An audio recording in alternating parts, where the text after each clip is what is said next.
Hey everyone, it's Matt with Surf City TCG. Got something a little different for you today.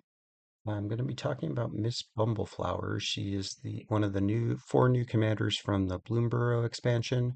She's the face commander from the Peace Offering pre-constructed deck. And what I'm doing at my local game store with my regular play group is each of us got one of these four Bloomborough commanders. This is the one I ended up with. I took last pick, and this is what was left. But mm, I went through myriad emotions. First, I was a little annoyed. I don't like group hug. I don't like. I've never played a group hug deck really, and I can't stand when people play them against me. I feel like they just warp the game and create a weird situation that is unrealistic. And often, since they're just giving everyone, like, let's say you assume that all players are getting an equivalent number of resources from the group hug player. That to me, that just makes it so that the quote unquote best deck, the most consistent, well constructed, maybe the most expensive, but not necessarily, just overall the best deck, the deck that would win the most often on average, is just going to win even more often. So for starters, that in general is what I think about group hug decks. I don't terribly like the pillow fort and do nothing play style. I don't like giving resources to my opponents. I was very, mm, I was very conflicted right from the beginning because I felt like I had a good opportunity to do something interesting with the deck, but I also don't like the archetype in general. So that's how I felt going into it. Before I got together with my group, I did play one Spelltable game. It's actually the game that I posted in my videos uh, maybe a week ago. And it it was pretty fun.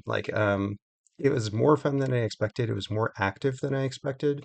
So I guess let's pause real quick and talk about the commander herself. Miss Bumbleflower is a legendary rabbit citizen. So I'm not exactly sure what that means. I guess she pays her taxes and, you know, signs up for Secret Service or whatever the rabbit army is called.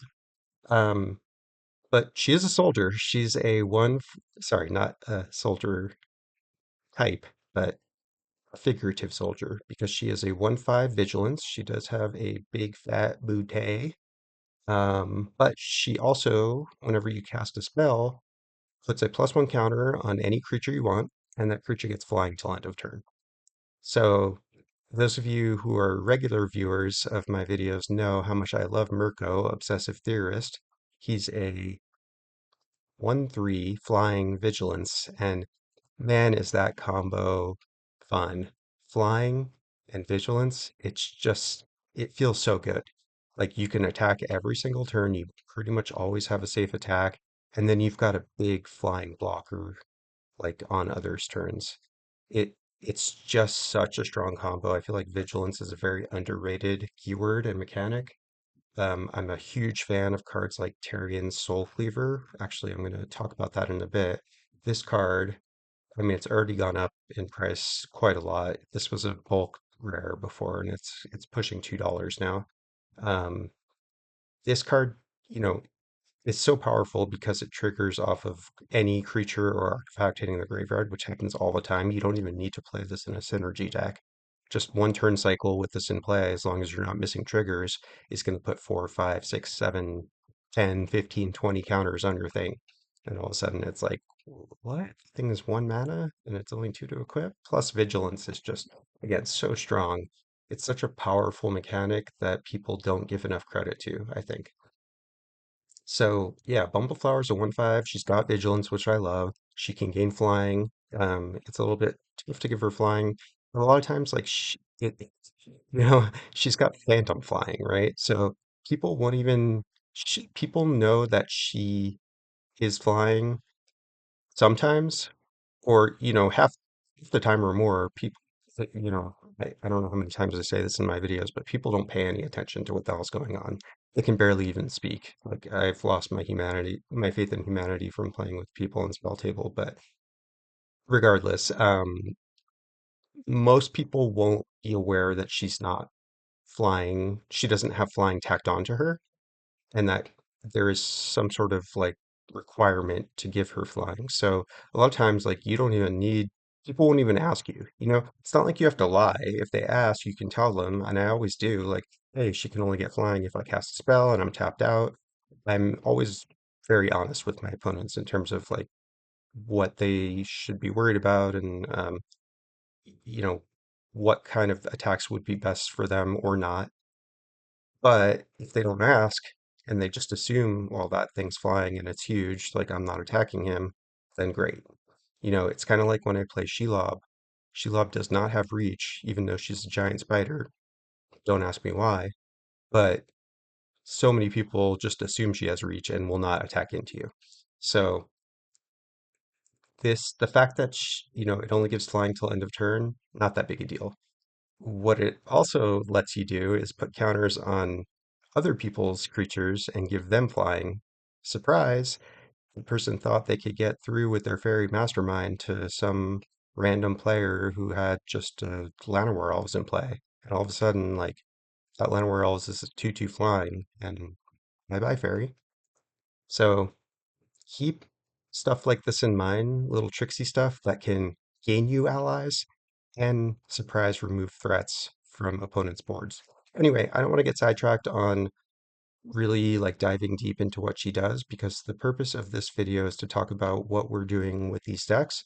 And I want to like kind of go through the progression as I play and have you guys see and be part of the decision making in terms of how I'm going to be upgrading this deck. So the rules of our game is that we're doing kind of a league thing.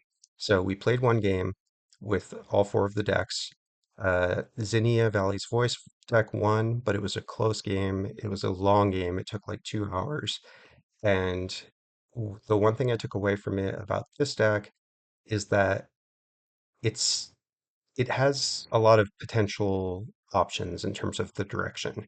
Right now, as most precons are, it's not very focused. It has a lot of pieces of, you know, different decks or different forms of this deck. And that's the purpose of a precon, is to kind of give you the foundation for a few different builds. You know, like there's also a secondary commander that is available. It's Mr. Foxglove, which I don't find this to be a very interesting card at all. It feels very similar to other cards that already exist. Something like the new Eladamri Korvek doll. The deck I had for a while, Elian Allen Paleontologist, feels similar to this. It's a good card, but I'm not into this sort of sneak attack, show and tell sort of like let's rush out a big creature as soon as possible sort of strategy. Like I feel like that sort of strategy is so much better in a 1v1 format. Whereas like if you sneak out a Blightsteel Colossus and just kill someone with it, then you're just gonna die to the other two players. And like you're gonna kind of piss everyone off. No one wants to die that way. I'm not in love with this card. In fact, it was on my list of considerations to cut from the deck, and it probably will get cut eventually, just maybe not yet. So, yeah, I feel like this deck has a lot of really good pieces and a lot of directions it can go. I'm going to talk about the three paths that I think are viable for this commander, the ones that immediately came to my mind having seen the deck and having played it. Um, I guess before I get there, let's finish talking about the card because I got sidetracked. So, whenever you cast a spell, you put a +1 counter on any creature, could be yours, could be theirs. It gains flying till end of turn. If it's the second time this has happened, you also draw two, and you have to give an opponent a card. I didn't even talk about that part. So, obviously, like this is the group hug aspect. It's anytime you cast a spell, you have to give an opponent a card. Doesn't matter if it's the first, second, third, fourth, fifth, 10th spell you've cast. Every time you cast a spell, you have to give one opponent a card. You can choose which one. You can always give to the same one. You can rotate who you're giving it to, whatever you want. But if it's the second time, the second spell you've cast this turn, you also draw two. So what does this mean? Well, obviously you want to get to that second spell cast. If you find yourself like just curving out and casting one spell a turn and just giving an opponent a card every single turn, but you never get the draw two, you're gonna that's a recipe to lose a lot of games. Because when you cast your second spell, all of a sudden you've broken even on the card advantage, right? Your opponents have drawn two, but you've also drawn two. But in order to get to that equality of card advantage, you have to cast your second spell. So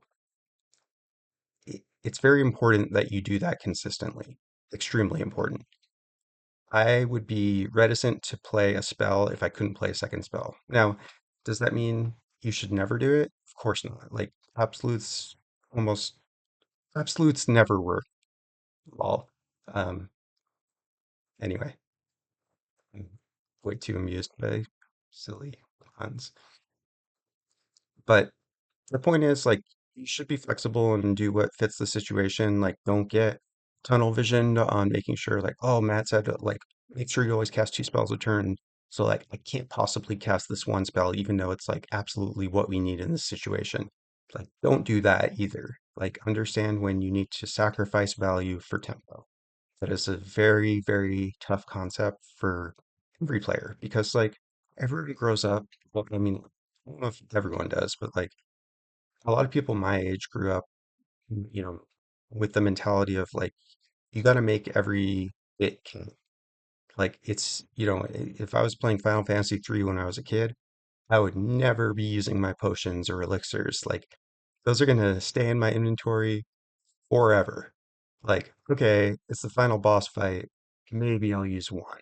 But like, I'm going to end that game with 45 elixirs and, 200 potions in my inventory or whatever because like I never wanted to use them. And then like as I grew up and matured and as games matured too, like, game design has become very complex and very well balanced in that like they really punish people like me who have a tendency to want to just save, and like get the maximum value out of every play. And now you really have to make tough decisions on like, okay, when do I have to sacrifice value for tempo? And the answer is much more frequently than you think. A perfect example of this is mulligans. I always advocate like go to six, go to five, like don't worry about it. Like you're gonna lose like a couple of cards. Like cards are a dime a dozen in Commander. You draw so many cards, it's like so easy to recover. But you know what's not easy to recover from? A hand where you have no plays for the first three turns, or your first play is Miss Bumbleflower. Don't keep a hand like that. It's not worth it. So anyway, you want to try to cast those two spells a turn, but don't feel like you're locked into doing that. That being said, let's talk about the routes that you can go with this commander. I think the most obvious one is the one that it sort of sets itself up to be, which is a group hug deck. Group hug decks characterized by maybe like doling out resources to your opponents. So cards like I don't think this deck has Howling Mine in it, but like cards like Girapur Orrery lets every player play an additional land each turn. And the second part of it, I've never really seen happen, but I'm sure it could. On upkeep, if you have no cards in hand, you draw three. This card's incredibly terrible. Like, I drew it the game I played in person, and I could have played it, and I just didn't because I don't want this card in play. It's terrible. Same goes for Rites of Flourishing, which more or less does the same thing. It gives everyone an extra draw, including you, and everyone can play an additional land on their turns. Why are these cards bad? Well, I mean, like, let me caveat this by saying, like, these cards can be good, but in order for them to be good, you need to be doing something uncouth or like rude with them, like playing stacks or like playing stuff that like makes you immune and like who cares? You can draw all the cards in the world, but like, I'm never gonna get hurt because I'm playing what is it, solitary confinement. Could have sworn I would have had that in the considering. I don't know why the search bar's not opening up.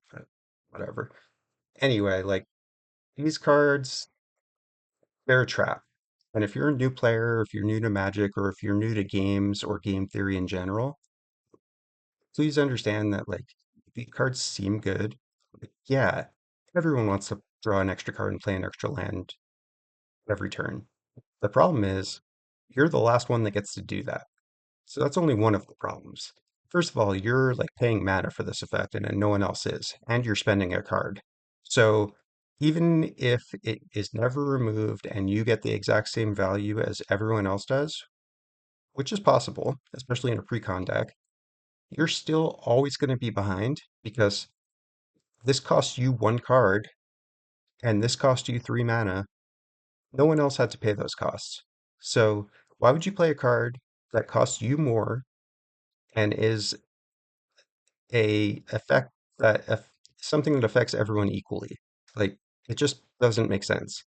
Not to mention that like players will just re remove this as soon as they don't have two lands to play, like if they have an easy way, they're gonna just remove this. I do it all the time. Someone plays a Howling Mine, someone plays a card like this, like it pisses everyone off because like most people don't have this mentality that I do, but these cards, I just don't like them. Like I don't want my opponents to be rewarded for keeping risky hands. I don't want their inconsistent decks to flourish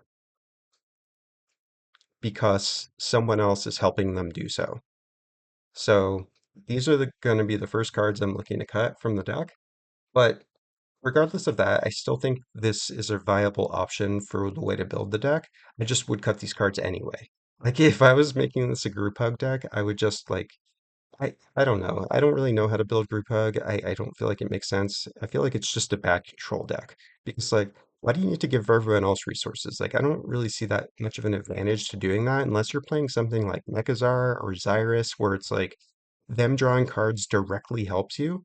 And like yeah, we could jam some of those things in here and like there's some stuff in here already. There's like Psychosis Crawler and like there's stuff like smugglers, whatever, enchantment that's like benefits when opponents draw. And there's stuff like Council of Four. What is that creature? I should probably sort this by name so I can actually find stuff. Where's Council of Four? I'll add it. Anyway, like point is there are cards that can benefit from opponents drawing, but I don't think we should be relying on those. Like, why not just make it so we're drawing cards? Just isn't that just better than everyone drawing? So I think the pillow fort route is viable, and you can lean into the like win the game cards. Like the classic pillow fort slash group hug win condition is Approach of the Second Sun. So if you don't know what this card does, it's 7 mana, basically does nothing the first time, except gain you 7 life, and then it goes 7 cards deep into your library. And then when you cast it again, meaning like, you draw 7 cards, you draw this again, you cast it again, you just win the game. And this is on cast. Like, even if it's countered, we're talking about the second time. If it's countered the second time, doesn't matter. You win the game on cast. So if it was cast from your hand and you've cast another spell called this game, you win. So if you're playing constructed and can have 4 of these in your deck, you could just have 4 of them in your deck, but it's not a good win con for any constructed format. But in Commander, you can obviously only have one, so you have to rely on drawing it again or some other shenanigans. Like there's some ways to like cheat this by, bouncing it to your hand once you've cast it and yada yada. But like this is like the quintessential pillow fort win condition. This and cards like this. And there are several, so that one's not in the precon, but there are several that are. The one I won with, well, spoiler alert, sorry, but well, I already said it. So the one I won with in my other video, but feel free to watch it because the way it played out is pretty interesting, is this 20 toad, which is a hilarious name. Um, your max hand size is 20. Whenever you attack with 2 or more creatures, it gets a counter and you draw a card. And when it attacks, you win if it either this thing has 20 counters on it or if you have 20 or more cards in hand. So this is a way that came in the precon for you to just win the game. In fact, you'll notice there are several cards in this precon that just say win the game. Here's another one right above it, Triskaidekaphile. So if you, on your upkeep you have exactly 13 cards, you win the game. This one seems pretty strong in this deck because like there's lots of no max hand size stuff, and you, if you have your commander out, can draw cards at a moment's notice just by casting a spell. So with this trigger on the stack, even if you only had 11 cards in your hand and you didn't have enough mana to activate it twice to draw two, all you have to do is cast two. Actually, that makes no sense because like you're gonna have to spend a card to cast a spell. So you'd have to cast something that drew you at least one card. So you draw one from your commander and one from the card itself. But like this is a good win con in a Pillow Fort style deck. So like we could lean into stuff like this. And then I think there's one other one that's actually in the deck itself. Oh, it's a Simic Ascendancy. There might be another one too that I'm forgetting, but like this is how Pillow Fort decks win. They just put up a ton of defenses. They say you can't attack me, or attacking me is not that relevant because I've gained a ton of life, or whatever, whatever, whatever. And then you just like kind of let everyone start ignoring you and then win the game suddenly out of nowhere. So that's one way to build this deck. Another way is mill. I would say like if you're letting opponents draw a lot of cards, then you're already sort of on the way to milling them. This is actually what I was thinking about doing with the deck initially, is turning it into a mill deck. However, you know, I don't, first of all, Bruvac exists and Bruvac is like much better than this at achieving that game plan, and that's still not a great deck. Plus, people don't like playing against mill. You know, if you mill a card that they feel like is essential to their game plan and they have no way to get it back, they can be pretty salty about that.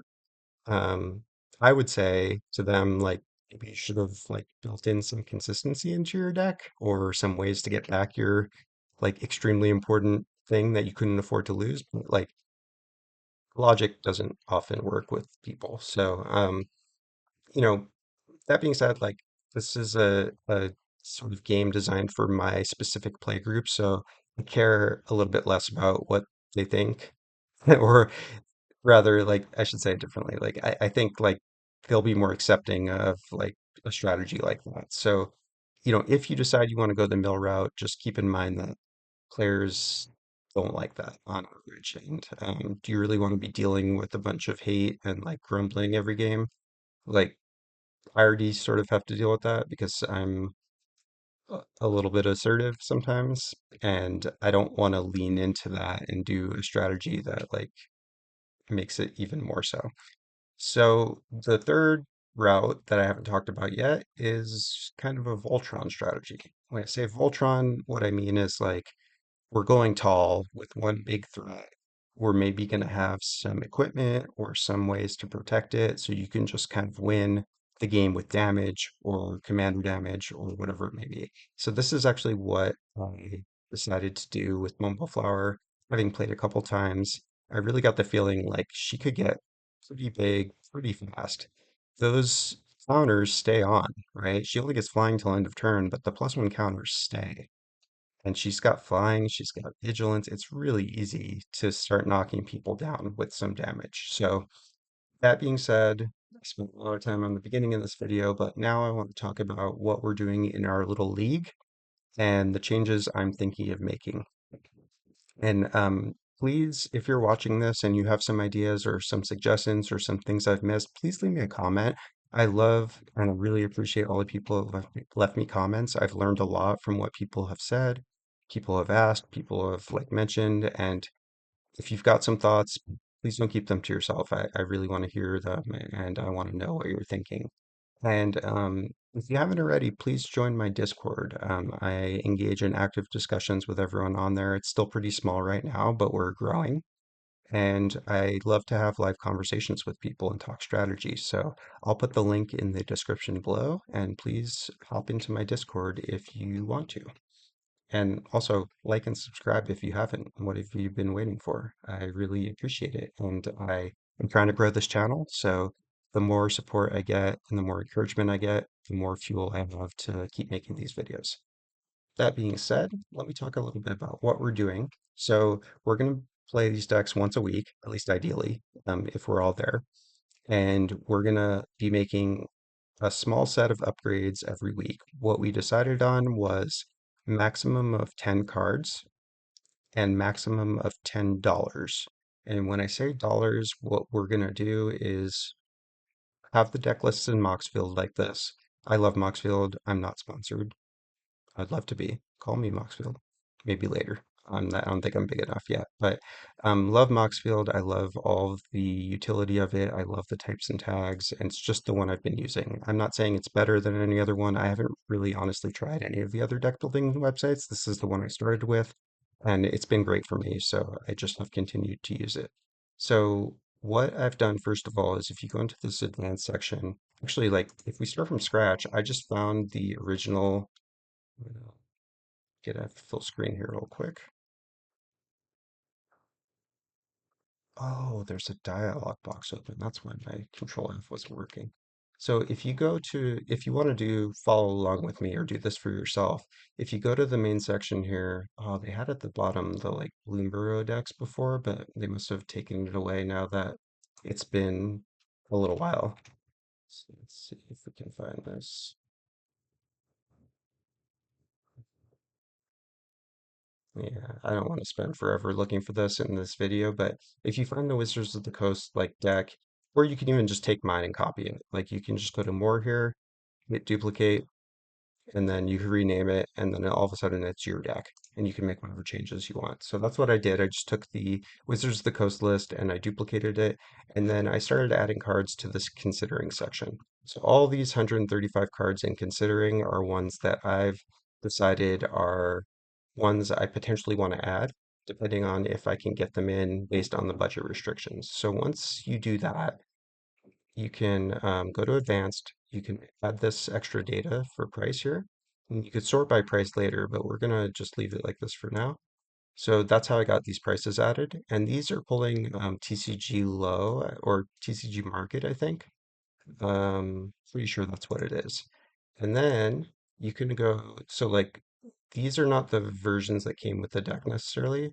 Actually, this one is, but they won't all be because what I've done at one point is gone to this, update to cheapest, and it's going to say you can't undo this because like if you have your own version set, it's going to overwrite all of those. But yes, we want to do that. And we don't care about whatever's in the deck right now, but what we do care about is the prices of this stuff. So if I want to add a land tax, I can't do that because it costs $14 at the lowest, and that is outside the range of our budget. And we also agreed that we couldn't bank dollars. So if we wanted to add a card like land tax, we couldn't just save our $10 from week one and then have 20 the next week. So um, I want to change as many cards as I can. So I'm going to go for the full 10.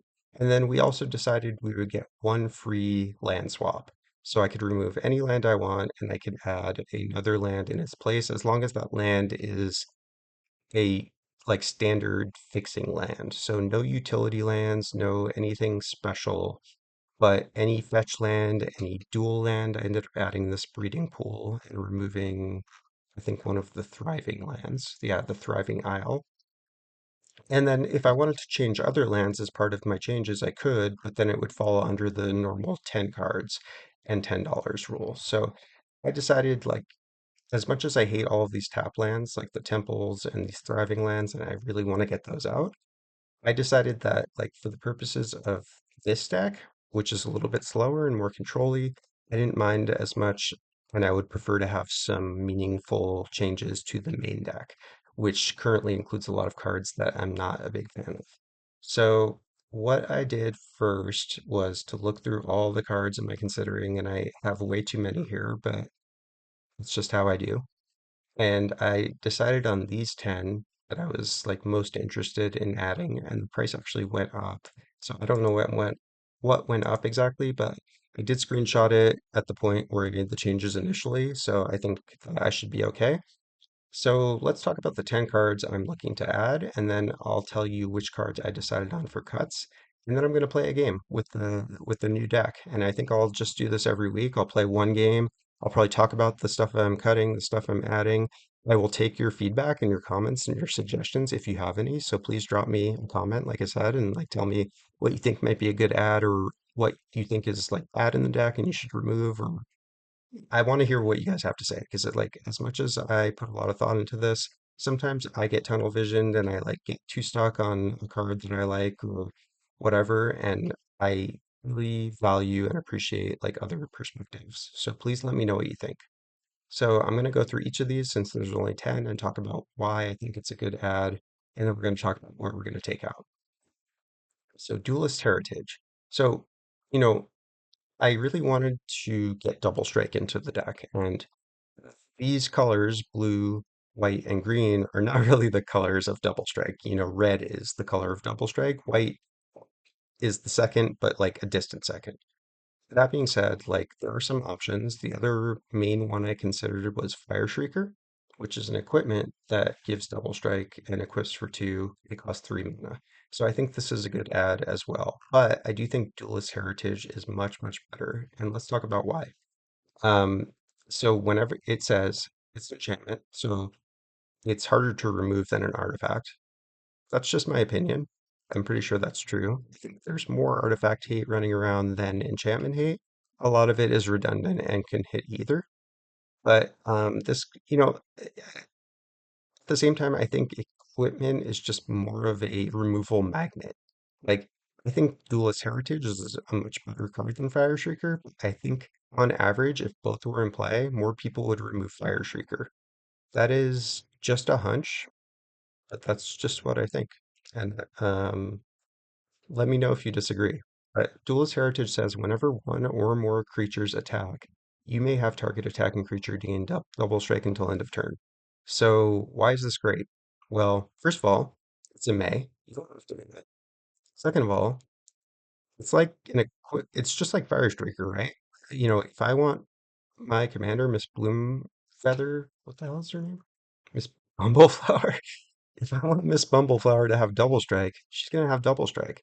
And I don't have to pay to equip Fire Striker and potentially get blown out. Because like the other thing about equipment, and the reason I don't like equipment that much is not o- not only is the equipment a removal magnet, but it like gives people a trigger to remove your creature. Like everyone wants to get, and I'm guilty of this. Like a lot of the play mistakes I feel like I make come from being triggered to do something to kind of get someone. Like, oh, like I could get you if I do this right now, and that's going to feel so good.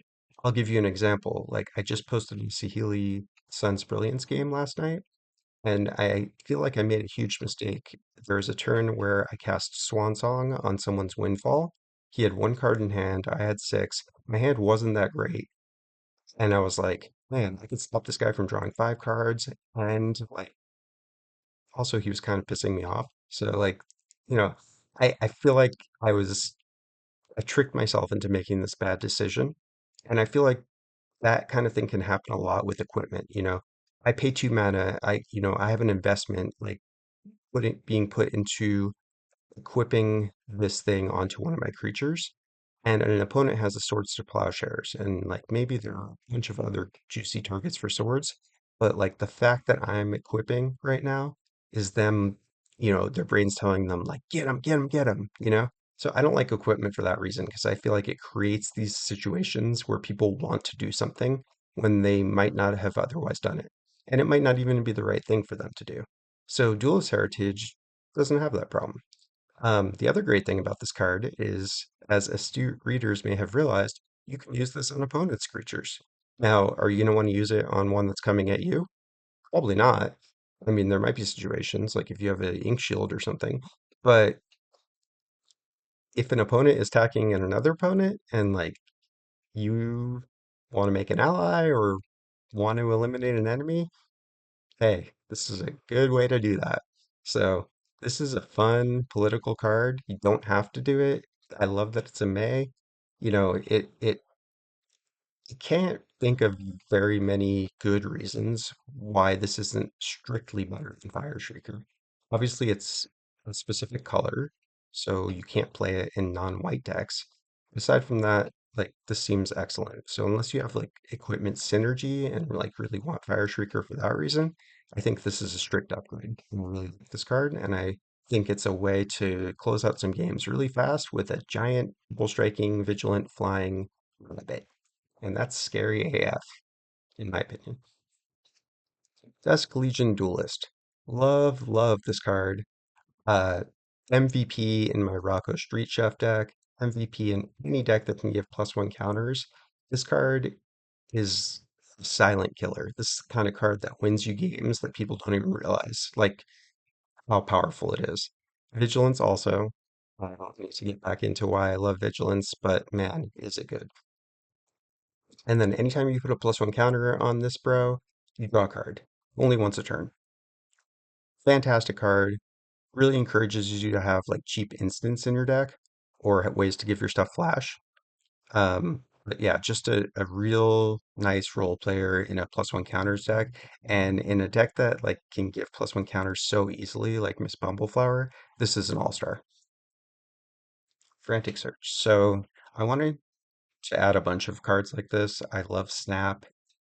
I love Treachery. Obviously that's outside of the budget of this deck, but I love these cards that untap lands. Like they're basically free to play. Like this is 3 mana, but you untap 3 lands. So base case scenario, this is free to play. I mean, it does cost you a card. You're ending up down a card after this, except with Miss Bumbleflower, in which case you're breaking even. But like this is just a nice way to gain some tempo. It's letting you like so let's say, you know, you only have a 4 drop and you only have 3 drops and 4 drops in your hand, and you're going into turn 5. So like there's no way for you to cast 2 spells on your turn in that situation, right? Because even 2 3 mana spells is 6 and you only have 5 mana. Frantic Search allows you to cheat that, right? You can play your Frantic Search for free, basically. You tap 3 and then you untap when it resolves. So if it gets countered, you're in trouble, but like who cares? Who's countering this spell? Unless you've got a Cabal Coffers and a Nykthos you're untapping or something, like this is never getting countered. And then you've still got your 5 mana to play a second spell. So that's why I really like this card. And in a precon, it's even more powerful because it like lets you filter out a bunch of junk that is maybe like not what you need right now or not what you need for this game. So good card. I want to add more like this in the future. I just didn't have the room right now, and there's some heavy hitters that I wanted to add in the first go around. Hardened Scales. This should be a no-brainer. I think this is probably the first thing on everyone's mind to include in this deck, to add into this deck. Why it's not part of the precon, like, no idea. You know, well, sorry, I do have an idea. So, like, I think Wizards is incentivized and it makes sense for them from a business perspective to have a lot of cards like this that are obvious ads that anyone could figure out but are not included, because that gives a new player the opportunity to have this aha moment of like, oh, I know a perfect card that would go in this deck. And like, no offense to you if you thought like you were clever to think of this. Like, if you're a new player and you don't own that many cards, you were clever to think of this. Like, it's not easy to identify this stuff when you're a new Magic player. Magic is overwhelming. Like, there are a million things to know. There are a million cards to know with the frequency of set releases nowadays. It's insane. So, like, don't feel bad that, like, oh, I'm saying, like, oh, this is an obvious ad. I've been playing for 31 years. And I spend hours and hours a day, like, looking at deck lists, looking at cards, like, studying. So, for you to like if you've only been playing a year or two or like just haven't put that much time or energy into it, for you to try to compare yourself to what I'm saying is obvious is unrealistic, and like give yourself some more credit. Like if you figured this out and you don't know that many cards and you haven't been playing that long, good for you, because like this is not necessarily easy to know. But like, yes, this is a go-to add to this deck. So the first thing you should do if you're upgrading this deck is add this card because it turns 1 counter into 2. And for just 1 mana, like you can't get a better rate than this. Speaking of like So obvious to add this card, Tommy of Whispered Hopes, an uncommon, which is already over $2 now. And don't forget, this is the cheapest version. Like if I switch printing, they should all be around this price. Yeah. So like I don't know how accurate these are really, but like this card is nuts. If you don't have one already, please get yourself one, two, or 10 copies because this, if it doesn't get reprinted somehow, it's from March of Machines, which is only a year or a year and a half old or something. So the price is still reasonable right now. But if this somehow did not get reprinted, this is a $20 uncommon. So what does it do? Well, it's just like Hardened Scales, so it is a Hardened Scales in creature form, but it also can tap for X mana of any one color where X is its power.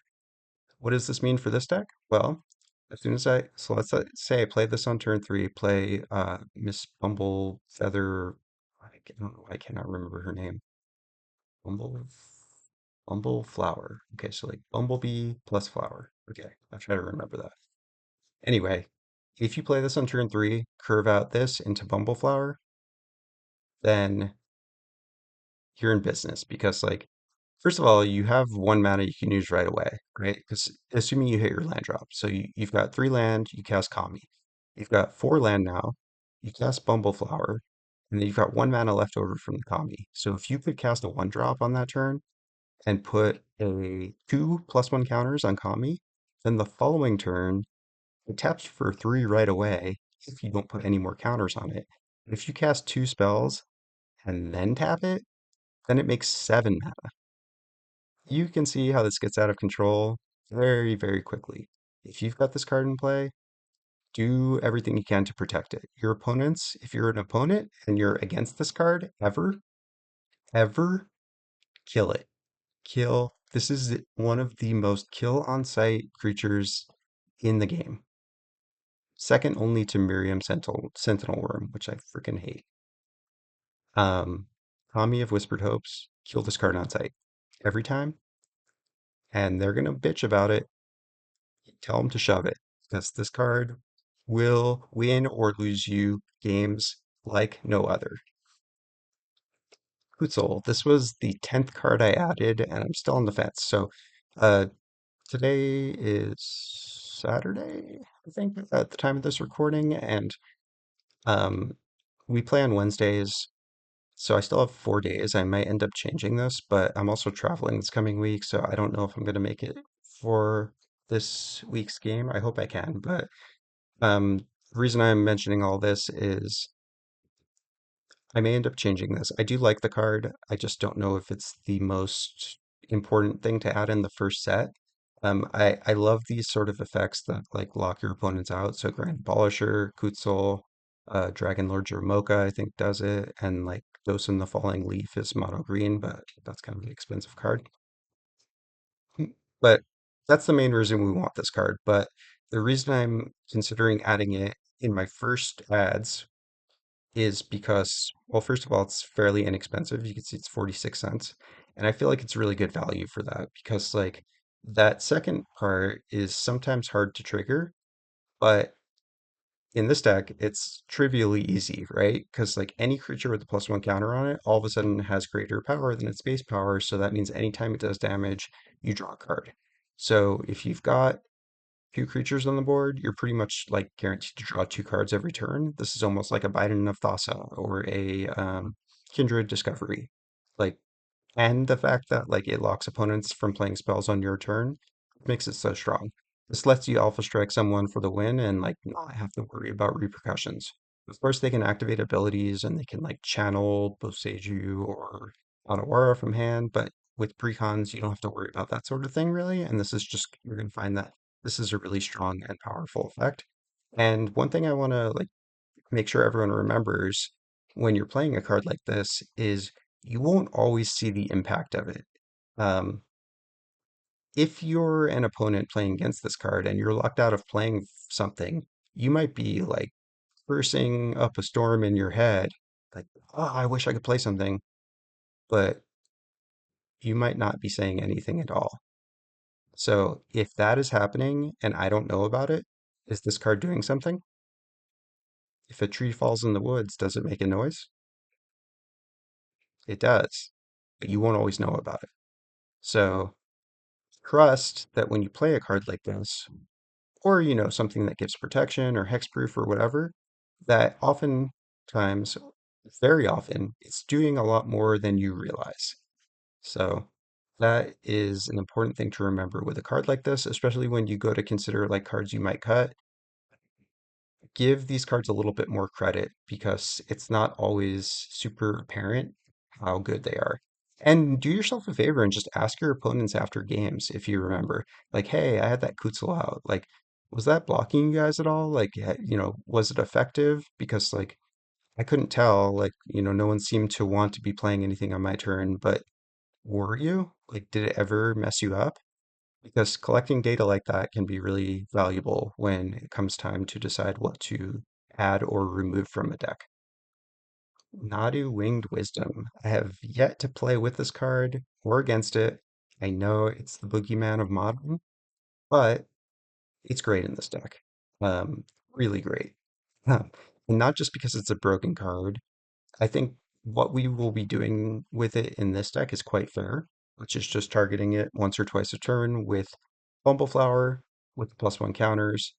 Um, you don't even have to target it, right? You can target whatever one of your creatures. And then every time you do that, so every time you're just doing what you do normally, which is casting spells, putting +1 counters on things, um, you get to you do the Thrasios thing, right? You get to reveal the top card of your library. If it's a land, it comes on the battlefield untapped. Part of the reason this card is broken, because the lands come in untapped, but it only triggers twice a turn per creature. So if you have four creatures out or two creatures out and you can cast four spells, then you can get four triggers of this, which means you're at worst drawing four cards, at best putting four lands in directly into play. Well, I mean, like it's contextual which one's better, but usually getting the land to play is better unless you just really need some gas. So I think this card is a slam dunk include in the deck for much of the same reason as Dusk Legion Duelist is great. So this is like a Dusk Legion Duelist, but like a million times better. And any effect like this, in fact, there's a few others that I didn't have the budget or room for yet. Danny Pink is one of my favorites. This is from Doctor Who. It basically is very similar to Nadu. It says like anytime your creatures have a counter added on them, you draw a card. Max once per turn per creature, but really good one. Fathom Mage is another one that you could consider. I don't think this card's good enough, at least not for the first round of ads, but like this is another consideration if you're limited on what cards you own or what cards you have or whatever. This is definitely not a bad include in this deck. All right, let's finish up. Shadow of the Second Sun. This is one of my favorite cards of the last ever. Um, I get a lot of questions about this card because I think people don't understand it or they don't understand why I like it so much. So let me spend just a minute. Just a minute. One of my minutes is like 20 actual minutes. I'm quite aware, but feel free to point that out because I am delusional. Anyway, 6 mana is a lot for this card, right? Right? It is. And if this gets countered, which I've cast it probably 50 times now in my life, and it's not once gotten countered. So I definitely have uh, rose-colored glasses when it comes to this. But if it gets countered, you're having a bad day. However, what 6 mana spell getting countered is that not true for? So like I don't really find that to be a good argument. It's like the classic LOL dies to removal argument that it's a fallacy, right? Like yes, the fact that something dies to removal does not make it bad. Like it makes it good. Like why are they having to spend removal on it right away? It's because it's a threat, right? So yes, this dies to removal. Yes, this dies to counters. Like let's forget all that and just assume that it resolves and is working as intended. Well, what does it do, first of all? Because the wording on this is confusing AF. And let me explain why it's worded this way, and let me walk you through one of the traps associated with playing this card, because I did make the mistake in one game Thankfully, my opponents let me kind of backtrack, but like it's an easy mistake to make. So pay close attention here. So let's just read all of the wording and try to break this down bit by bit. So it's an aura, meaning an aura is it, in case you don't know what that means, it means it like enchants a permanent or in this case a player. So like it has to target a player or it has to target, most of the time auras are enchant creatures. Like in fact, if you look at old magic cards, like you'll see it says enchant creature, or I think there might be an even older wording than that on something like, here, let's just add a couple so I can show you what still energy, wild growth. These are both from alpha beta, I'm pretty sure. So let's look first at wild growth. I actually have a beta version, so um okay, so it does say enchant land. So that's like the oldest wording of this. But if we look at what this looks like on a new set, see it says enchantment aura.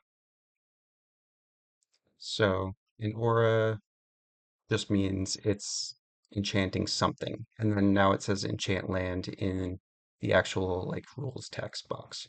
And then same thing with instill energy. Before it said enchant creature.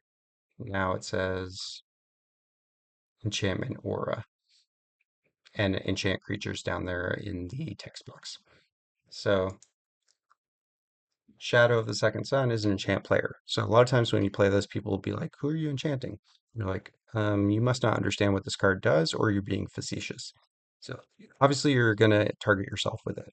And if you're an astute opponent and wanted to deflecting swat this to yourself, that would piss me off. Please don't do that to me. I'm pretty sure that you can do that. I hope you can. I hope I'm wrong, and I hope I never have to find out. But if you do know the answer to that question, please let me know in chat, or not in chat, but in the comments. I'm pretty sure this can be deflecting swatted to someone else, and oh boy, I don't look forward to the day that happens to me. But so typically you're going to cast this, you're going to enchant yourself, and then you get this effect that says at the beginning of enchanted player's post-combat main phase, there's an additional beginning phase after this phase. So the part that trips everyone up is that it says at the beginning of the post-combat main phase, and then people sort of stop reading after that. So they think like, okay, they know what it does because it says there in the text, like you get an additional beginning phase. What is the beginning phase? The beginning phase is a combination of the untap, upkeep, and draw steps. So those three things that you normally do right before your first main phase, you get again at the end of your turn. So why does it happen at the end of your turn, aka after your second main phase, when it says right here on the card at the beginning of the second main phase? Well, the reason is because at the end of that sentence, it says that those three words, those are the key words after this phase. So what it means is the trigger that will give you the additional end phase gets added at the beginning of your second main phase. So your turn looks like the following. Opponent passes to you. You untap. You go to upkeep. You draw. You're in your first main phase. You do whatever you want in your first main phase. You go to combat. Assuming this is already in play, which, hold that thought because that's the trap. Assuming this is already in play, once you exit combat, you enter your second main phase. Shadow of the Second Sun is in play, so it says, oh, you've hit that trigger point. The trigger point is at the beginning of enchanted player's post-combat main phase. Post-combat main phase, aka second main phase, same thing. So beginning of your second main phase, this is in play, it triggers and says, okay, at the end of this step, you get another beginning step. So what happens is you go untap, upkeep, draw, first main, combat, second main, untap, upkeep, draw, end step. So if that draw that happened in your second beginning phase put you to 8 or more cards and you have a normal maximum hand size of 7, you do have to discard down to 7 after your beginning phase. That happens at the end. And in case this wasn't obvious already, you don't get to play anything else on your turn. You get this beginning phase where you untap everything, you get another upkeep, which could be good or bad. Shout out to the Obeka splitter of second players. Sometimes you want an extra upkeep. Like, let's say you've got some effect that triggers on upkeep, like, the courts that, give you Monarch and like do whatever if you have Monarch. Those are really good with this card because, like, normally you have to like survive till your next turn to get those courts like doing what you want them to do, right? But if you've got this card, boom, you get those upkeep triggers right away. If you're playing a Loro, Ageless Ascetic, that like classic Esper control card, he's got an upkeep trigger, which gains you 2 life. So all of a sudden you're gaining 4 life a turn. You know, there are some negatives, right? You're playing Mana Crypt. All of a sudden you've got 2 Mana Crypt rolls a turn or flips, right? So this could be good or bad. If you have the One Ring in play, it's a mixed bag because, like, yeah, you're going to take damage from the One Ring twice on your turn because you have 2 upkeeps. But you also get to untap the ring on your turn, meaning like you're getting twice the card draw. So I think this card is insane with the One Ring. Add it to the list. So anyway, why do I like this card? First of all, it gives pseudo vigilance to everything. So it's actually like less good in this deck than almost any other deck. I still think it's worth it because, like, this is a deck that wants to be playing 2 spells a turn. It doesn't matter what turn you're in. Bumbleflower wants you to be playing 2 spells a turn.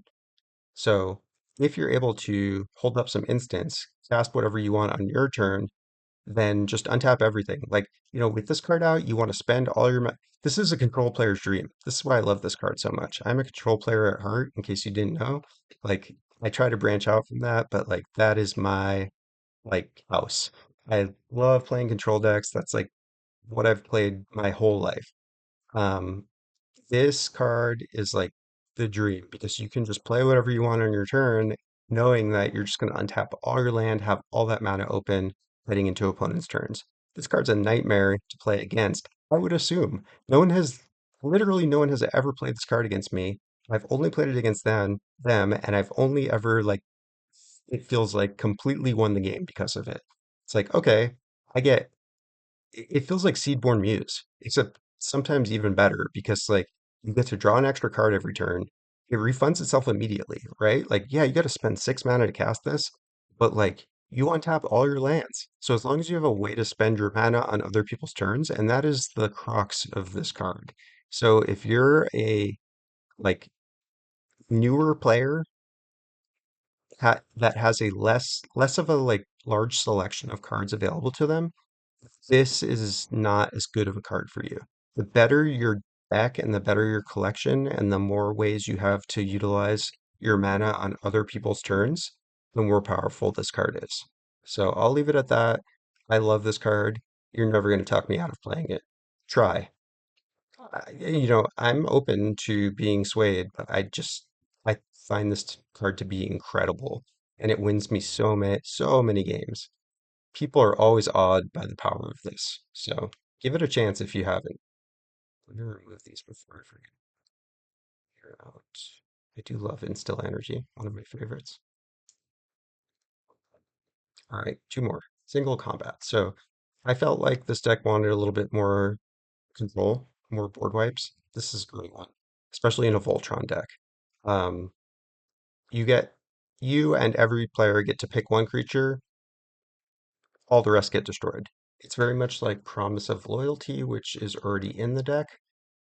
Um, it it allows each player to pick a creature that they keep. This one's cool because like none of those can attack you when they have this vow counter on them, right? But this single combat has this other sort of interesting thing which says no one else can cast, or including you, I guess, can cast creature or planeswalker spells until the end of your next turn. So if I cast this on my turn, board gets wiped, everyone keeps one creature, then none of my opponents can play any creature or planeswalker spells until the end of my next turn. So that includes you. So like this is a little tough to use, right? Because I board wipe with this. it goes around. No one can play creatures or planeswalkers, including me on my next turn. I can't play any creature or planeswalker spells on my next turn. So that's not that big a deal in this deck, though, because we're not running that many creatures. 26, decent amount, but like this is a control deck where, and like I said, we're going Voltron. We're not really that concerned about playing a lot of creatures, and we can survive that much more than the other players can. Lastly, Teferi's Ageless Insight. This card's an overperformer. If you haven't tried it, please do yourself a favor, try this card. It's phenomenal, like so strong. I've almost never s- like had a game where I've seen this get played and not be like ultra important to what happens in the game. It basically doubles any draw that you have except for your regular draw. So if you cast a windfall and you have this out, let's say someone's got 5 cards and that's the most, you're going to discard your hand and draw 10. Yeah, that's how this works. It's just so good. And if you've got a draw engine in the command zone, like Miss Bumbleflower, this is the nuts. So this was so of these 10, the cards I was most wanting the cards I feel like are the most important to add ASAP. If you're only going to add some of these, number one, Hardened Scales. I'm sorry, like these are in no particular order because I don't think Hardened Scales is the best. I think Kami is the best. um, Hardened Scales, and Teferi's Ageless Insight. So these three, I think, are the most critical to add as soon as possible, no matter what direction you're going with the deck. These cards are just nuts. Okay, Hardened Scales, Kami, Teferi's Ageless Insight, by far the best ones. Followed by like Nadu and Dusk Legion Duelist. I really like Duelist Heritage. Single combat seems pretty good, but it's not like super critical. Um, yeah, so these are the 10 I'm going with. So what am I removing for these? Because that's important too, right? And like if you went the route of deciding like what to remove first, that actually like probably makes a little more sense because like you can either replace, the precons are built like pretty consistently with a good mix of like types of spells. So like doing that first, deciding what you're removing or doing one at a time and saying like, let's just start with the first one I'm going to remove, which is Body of Knowledge. If you said like, okay, well, what is this card, right? Even if we look at the tags I've assigned to this, because like if you were to switch types and tags on my deck lists, these are all like custom entered. But I have should be almost everything tagged as what it does. So this can be really helpful when you're deciding what to add or cut, because if you add all these, which is a lot of work, trust me, this has taken me forever to get this built up. But you only have to do it once per card, and then once it's tagged, it's tagged forever. You can add deck specific tags, but I would avoid doing that because it's just a lot easier to have all these what they call global tags, because then any deck list you build on Moxfield is going to apply these. So anyway, if you were to look at a card like that you wanted to remove, like Body of Knowledge, and say, all right, what is this card? Well, it's a draw engine card, and it also gives no max hand size. So maybe we should look at replacing this card with another draw engine and or another card that, gives you no max hand size. But why are we removing this? It's just too slow, too inconsistent. Like we don't have a way to deal damage to it consistently, and opponents aren't just going to be like, okay, I'm going to run my 4/4 into that. Like when it's a 6/6, like like you draw 4 cards. Like relying on opponents to make bad plays is not the way to win games. Now, trust me, I'm not telling you that opponents will not make bad plays because many opponents are terrible. Many Magic the Gathering players have played against terrible players who will make terrible plays. Um, anyway, shout out to Tolarian Community College. Body of Knowledge, this card sucks. Like, I hate it and I want to breathe. Um, if it had trample or flying or any sort of evasion, maybe. If you have a way to deal damage to it, like in the command zone, then maybe I wouldn't burn it, but I'd still cut it. It sucks. Just get it out of here. Get, get it out of here. All right, what's next? Cloaked Giant. All right.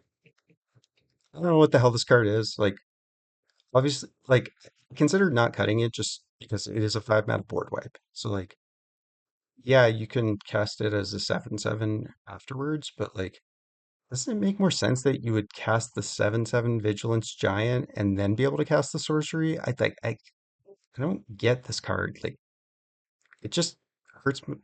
It like pisses me off. Like, why does it destroy all non-giants and then you cast the giant? I don't know. I get it. It's just a modal spell. It could be a big creature if you need it, but it's a board wipe if you don't. Like, I was on the fence about cutting it, but I ended up adding another board wipe, the single combat. So like, I think if you didn't want to cut this card, it's still a good card in the deck. I just don't like it.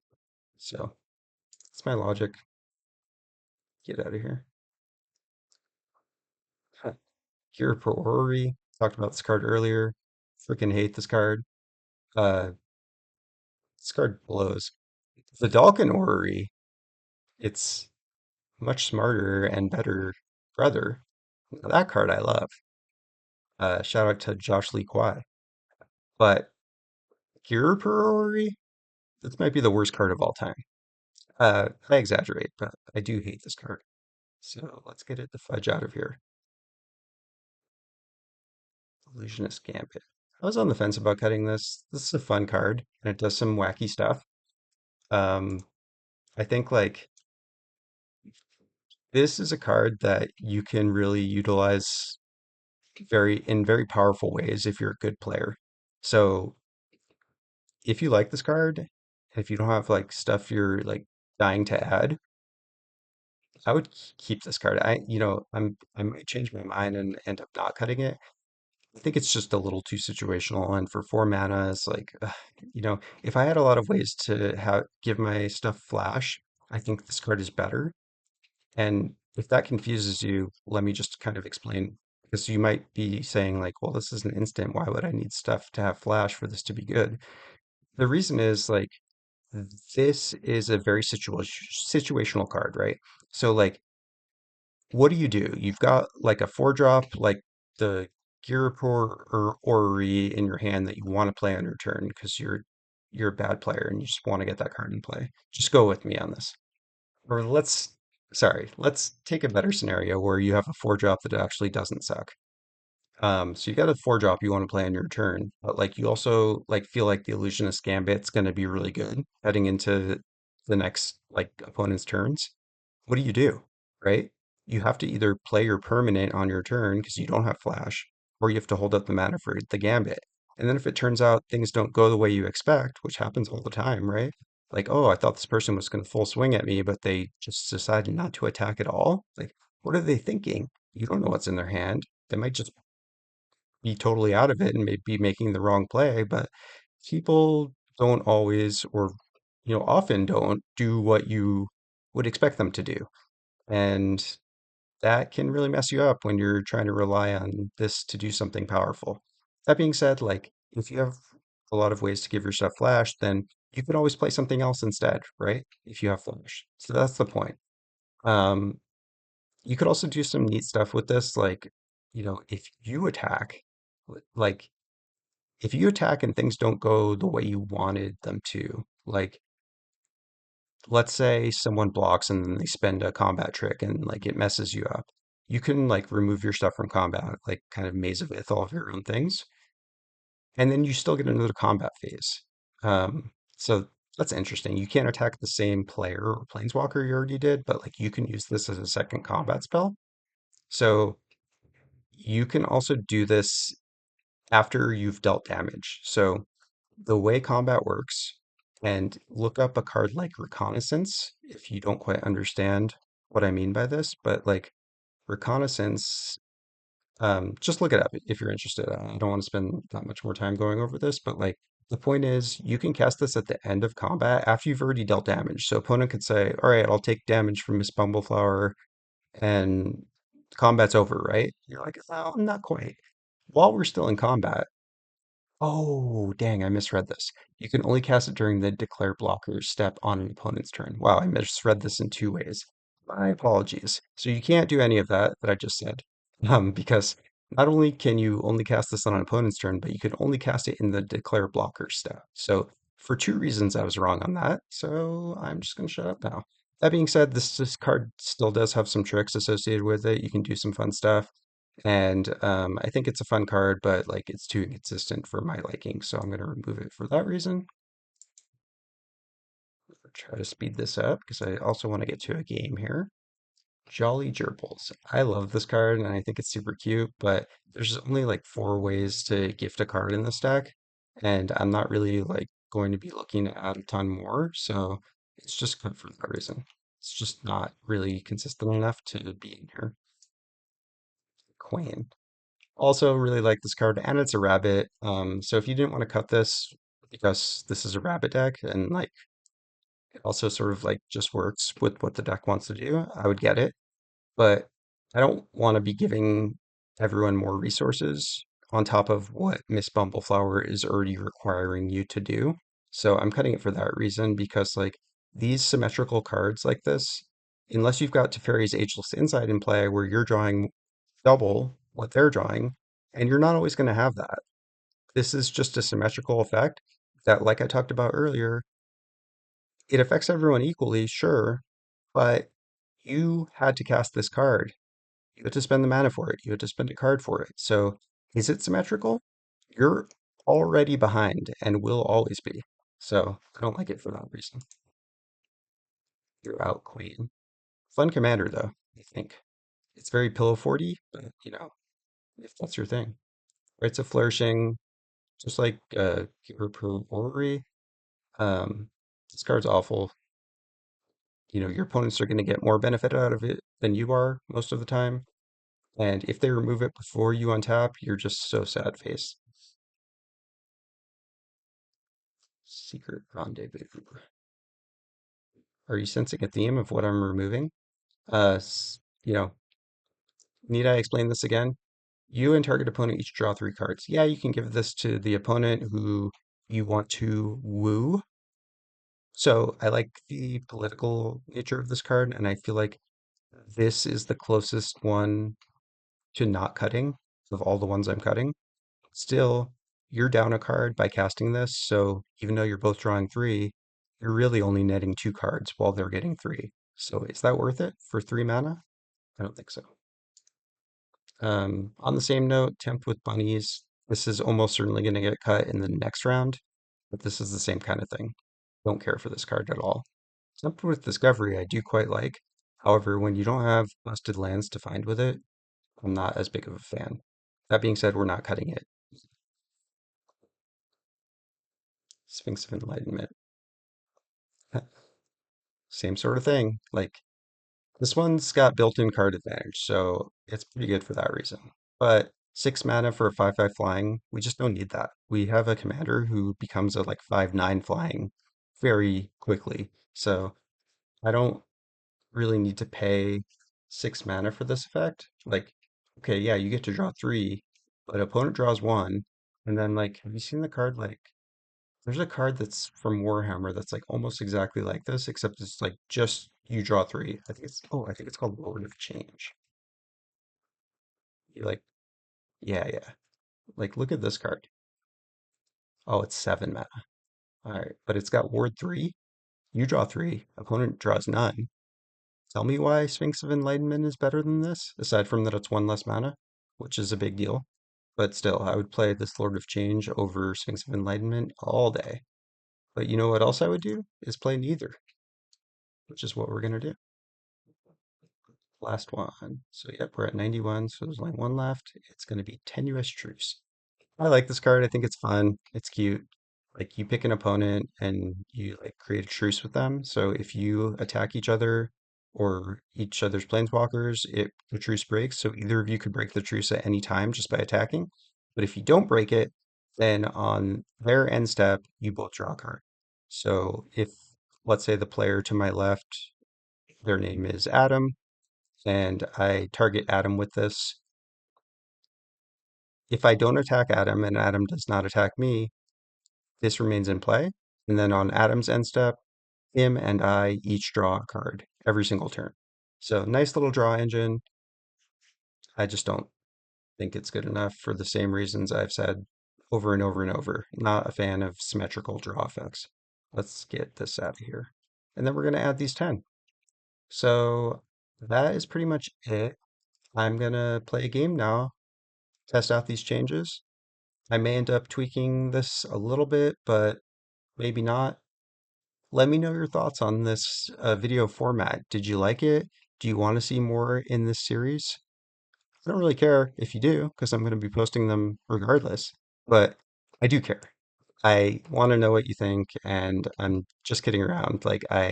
I very much am interested in knowing what you do or do not like about the videos I'm posting, because I'm brand new to this. I'm just kind of like doing whatever I want and taking it as it goes. I didn't plan for this video at all, which is why I'm already an hour and 15 minutes in and we haven't even gotten into the game. But like, I hope that that's what you're here for. It's just like me, waxing poetic on this stuff for an hour and 15 minutes. So hope you enjoyed. Let me know and enjoy the game.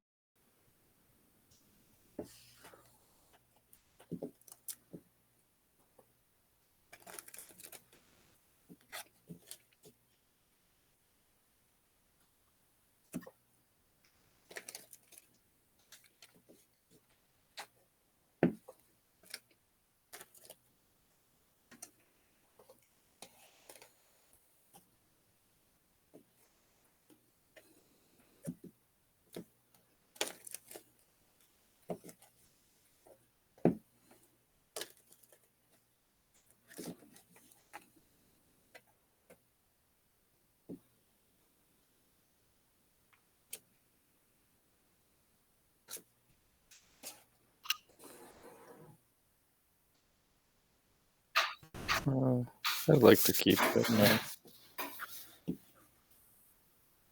Who's your commander, Neat? Duskana, the Rage Mother. Oh, Ah, with nice. bears. Yeah, 2/2 tribal. Nice.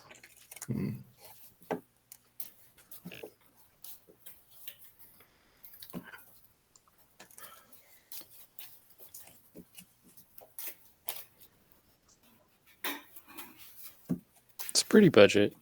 It's not really anything that expensive. Nice.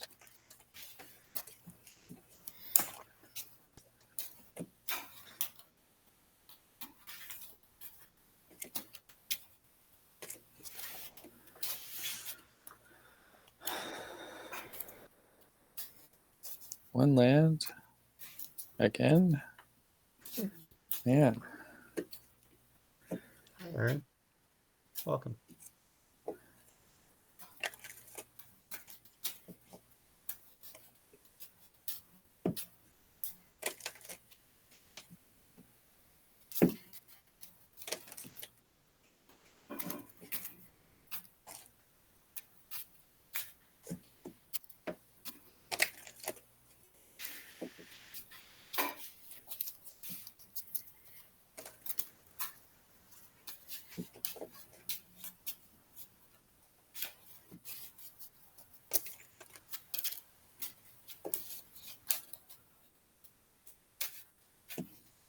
Aaron, we can't hear you if you're saying anything. Muted. Hello. Hello. How you doing? I'm okay. All right. Is this a Ruric Thar? Ruric Thar, yes it is. Nice. Yeah, I'll keep this hand. Finally lands. I'm going to randomize us 3 times. Here goes. Once, twice, twice.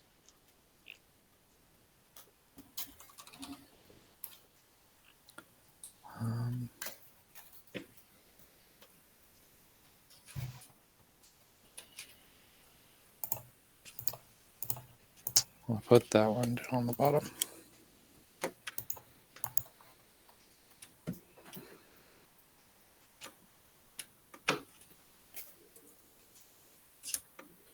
Keep my opening 7.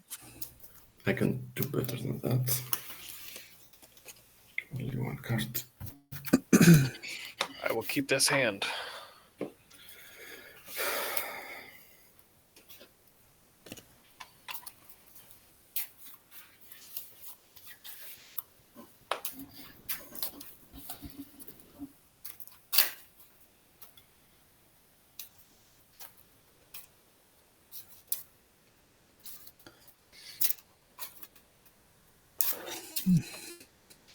Are we all good?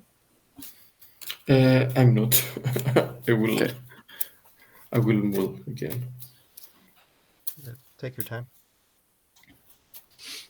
Thanks.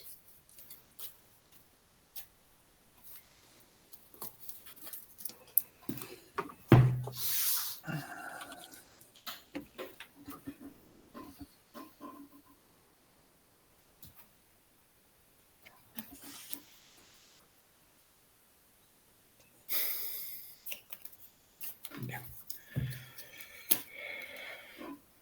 2-1 landers, sure. I feel yeah. Well, you can just go to 6 again, as far as I'm concerned. That's my first. I'll go now to 6. Oh, okay. You can take 2 6s if you need. Just get a playable hand. I mean, like we're playing lower Thanks. power decks. I just want people to be able to play the game.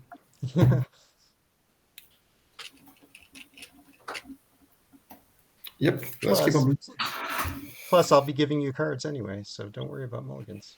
Yeah, don't worry. I'm gonna give You're good? it the option. Yep. Okay. All right. Good luck. Have fun. Good luck. Have fun. I'll play Myriad Landscape in Sigo.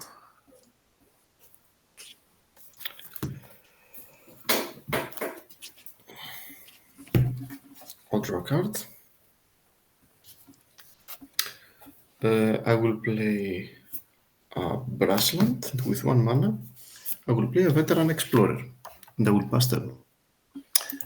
My deck is based around the concept that each non-land card should give something to my opponents. Interesting. You can hit spacebar to pass turn if you're done. Yeah, I'm Cool. passing. All right. Draw for turn. I will play Command Tower and pass. I will draw, play a forest, and pass. I'll play Command Tower in Sigo. Some nice fair magic. Yeah. I'll draw a card. I will play a Plains, and I will move to combat, and I will attack Aaron for 1 damage. I will take 1. Oh, bastard. Draw. Go. Yavimaya Coast. Tap 2 for a Mind Stone. Pass. Draw, play a mountain. Tap 2 for Goblin and Archomancer. Each spell I cast that is red or green costs 1 less. Pass. Nice. Nice. I'll play a mountain. I'll pay 3 for Lelia the Blade Reforged. Nice. If that's good, I'll move to combat. Hmm. I think these are both group hug decks, aren't they? Yes. Okay. I give better hugs though. Well, there is a possibility of 6 damage coming my way eventually. So, Aaron, I'm going to attack you with Lelia. On attack, I exile a Tagnar Demon Fang Knoll. And this gets a counter. So it's a 3/3. I'll take 3. Declare no blocks. I'll say go. What's up? Draw a card. I will play a land for turn. Sambetal Grove. Aaron, are you Yeah. going to block if I attack you with a Veteran Explorer? Yes, I will. Excellent. I will attack you with a Veteran Explorer. I'll block with a 2/2. Excellent. Everyone sits for 2 basics, please. If you insist. Do they enter Untapped. untapped? What do I even... But basics.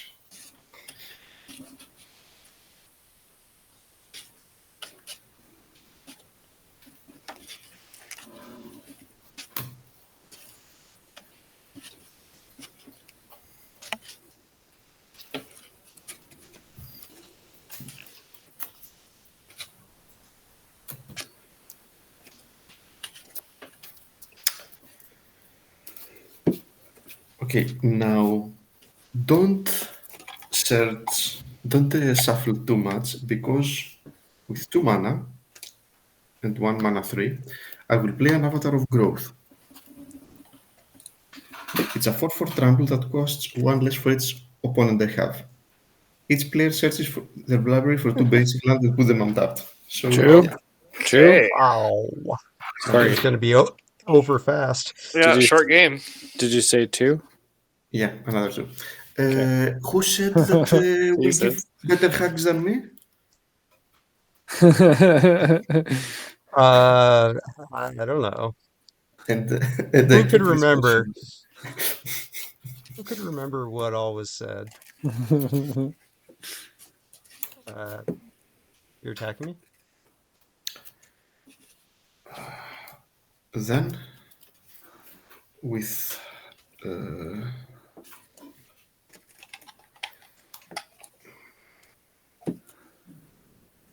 Damn, I with wish I had 3 an mana, instant.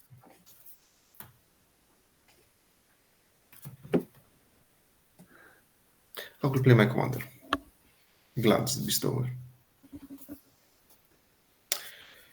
I will move to my end step, and Gluntch will trigger. I will choose to get the 2 treasures. And how many cards each of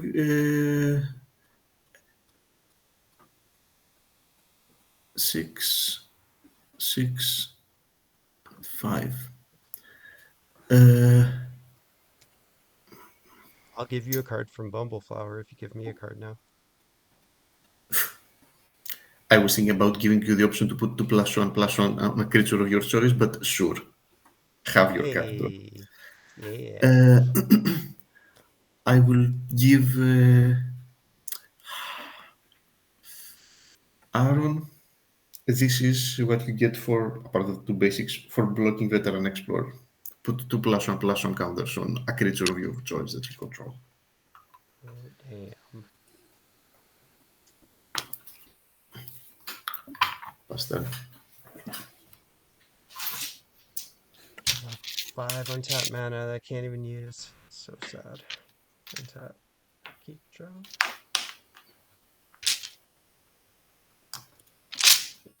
Wow.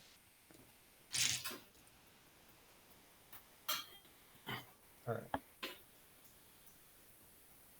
We'll go. I have to do this way. Okay. We'll play T1 for a Soul Ring. And I'll tap for 2. I'll end up floating one of these. And then one of each color for the Woman of the Hour. Miss Bumbleflower. Alright, I'll tap a white, use my floating colorless, cast a Dusk Legion Duelist. Nice. On cast, Nikos, you can draw a card, as Thank you. promised. And I will put a +1 counter on Miss Bumbleflower, and she'll gain flying until end of turn. And then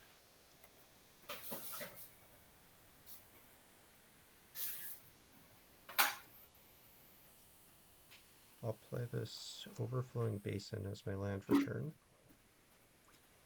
And I'm going to tap 3. That into that, and then white, so I have all colors. I'll play Selvala Explorer Returned. On cast, I'll Duskana, you can draw a card. And I'll put a +1 counter on Dusk Legion Duelist. So that'll trigger, and I'll draw a card, and then I'll draw 2 cards from Mrs. Bumbleflower. So I'll draw 3 in total. And that's all I can do. Pass.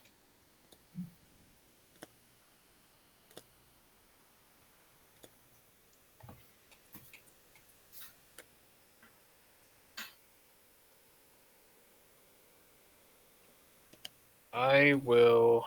I've heard that turn 3 Ruric is strong. Play a forest as land for turn. Tap 2 to play Garrick's Uprising. Sure. And then I will tap 2 green and a red for Spellbreaker Behemoth. Can't be countered. Creature spells I control with power 5 or greater can't be countered. He is the 5/5. So then I'll draw from Garrick's Uprising. Not many blue decks in this pod, but yes. I will move to combat and return the favor. I will send a 4/4 at Neat Feet.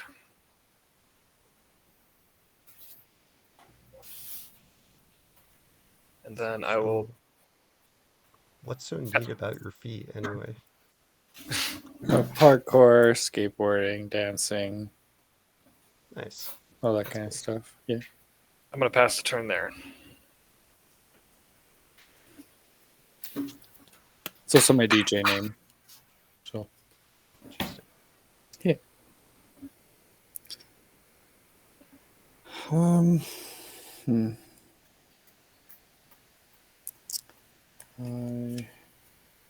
do.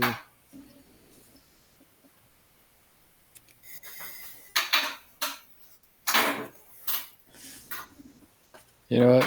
Let's do it now before Ruric Thar's out. I'm going to cast a Zendikar's Resurgent. Yep. Thanks. Double mana's for me, and whenever I cast a creature spell, draw a card. I'll then play a Highland Forest tapped. And nobody's open, really. So, pass turn. I will tap. Draw a card.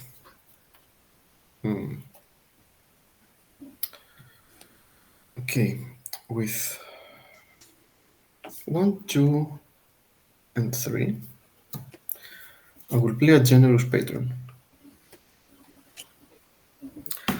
And I will give a +1/+1 counters on Spellbreaker, Behemoth, and Selvala. And I will draw 2 cards. There we go. With 3 mana, I will play a Sword of Truth and Justice.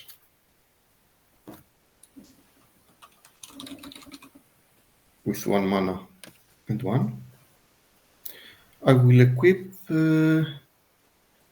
let's say, my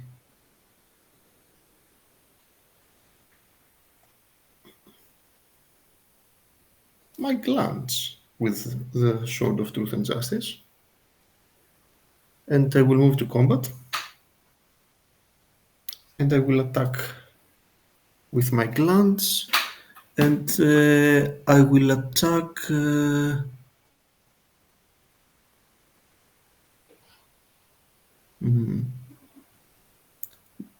Matt, you are the only one that has the higher power total, so I will attack you. You don't have any flyers, I think. No. Yeah, I will attack you with Glance. For I 2 mean, damage. Bumbleflower can grant flying if I cast a spell. Yeah. I will attack you I'll for 2 damage. I'll take it. No Yeah, blocks. nice. 2 damage, commander, if that matters. Sword of Truth and Justice will trigger, so I will put a +1/+1 counter on. I will put it on Avatar of Growth, to be honest. And then I will proliferate. I will put another counter to each one of your creatures. Oh, baby. Me too? So, everyone's. Cool. So, Thank 1, you. 2, 3, 4, 5, 6. I will draw 6 cards from Generous Patron. Oh, damn. I'll draw 1 from Dusk Legion. 4, 5, and 6. And unfortunately, the Reliquary Tower is not here. I will play a land for turn.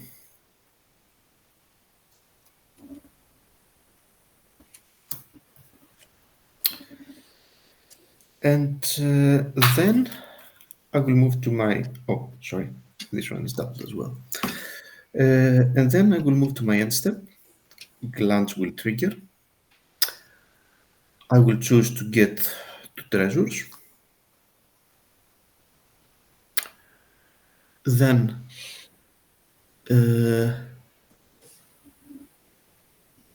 cards in hand. 8. 8, 5, 5. Okay. Aaron, you can draw a card. Need you can put 2+1/+1 counters on a creature of your choice. And then I will move to discard and pass them.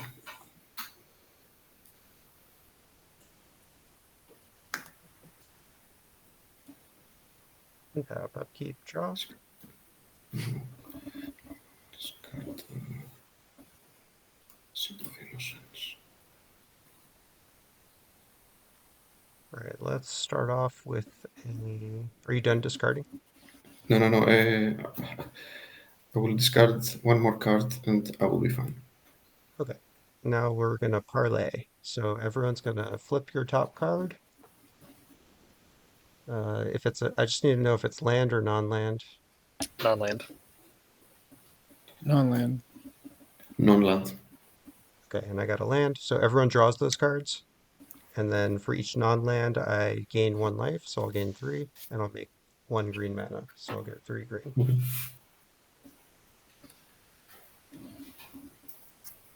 Alright, we're gonna play this Temple of Mystery. Whatever, I'll play on top land. I'll use 2 of this mana. I'll use 1 of it and the Mind Stone. Sure. I'll cast Jolriel Monvuli Recluse. When I Nice. draw my second card each turn, I make a 2/2 cat. On cast, I'll give you a card, Aaron. You can draw. And I'll put a +1 counter and give flying till end of turn to Dusk Legion Duelist. So I'll draw a card since that's the first time she got a counter this turn. Interesting.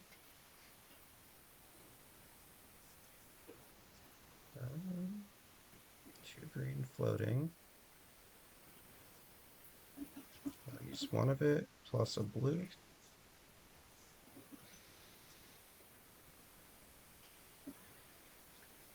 To cast a Simic Ascendancy.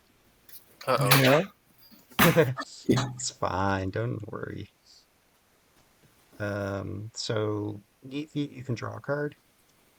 And I'll put a +1 counter on Bumbleflower. She'll get flying till end of turn. I'll make a cat, and I'll draw 2. Alright.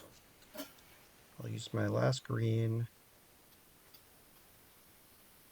2 from Soul Ring.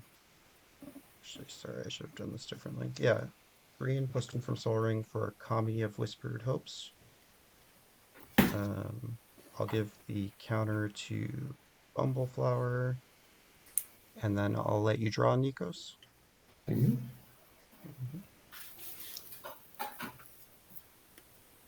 Okay, and then I guess I'm already pretty overextended here, but I will just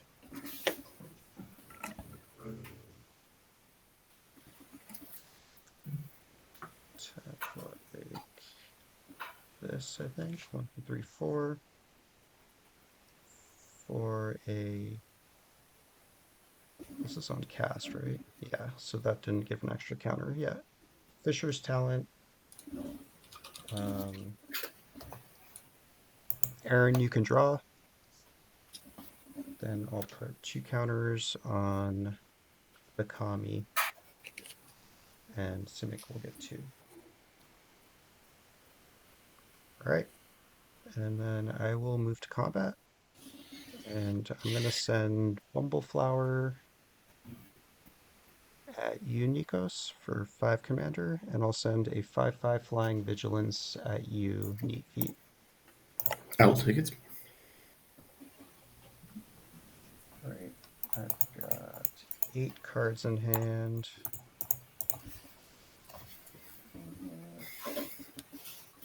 Guess I'll just cast one more thing in that case.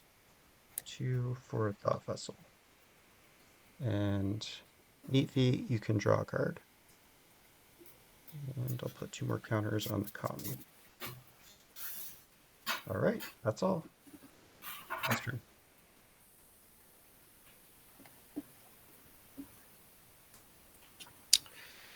Tap, upkeep, draw.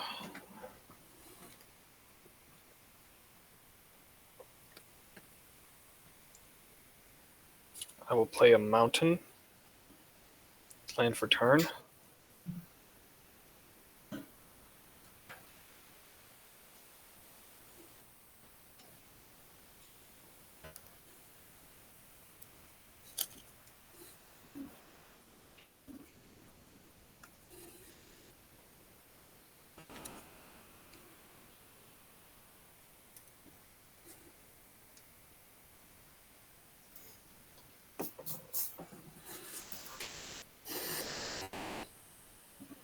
Yes. Okay.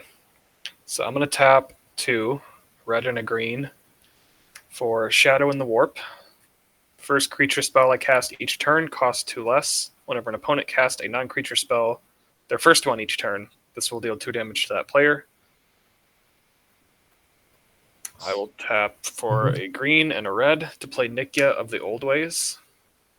Cost reduced by 2 and 1. No, you've already cast your first creature spell. Thus being Shadow. Oh no, Shadow Warp's an enchantment, isn't it? Yeah, it's enchantment. Okay, no, never mind. I'm thinking of something else. Sorry. So she says I can't cast non-creature spells, and whenever I tap a land for mana, add 1 of any type that land produced. Cool. And she's a creature, power 5 or greater, so I'll draw a card. I will tap for 1, 2, 3, 4, 5, 6. I'll have a red floating to cast my commander. Then I'll draw a card.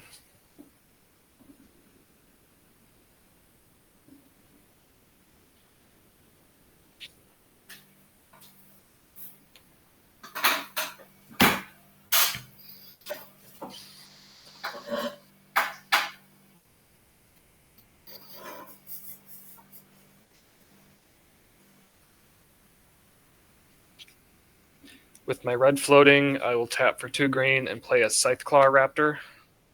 Oh, nice. Whenever a player casts a spell, if it's not their turn, they take 4 damage. Nice. Fuck you, blue players. Yes, that's a blue player hate deck. Yeah.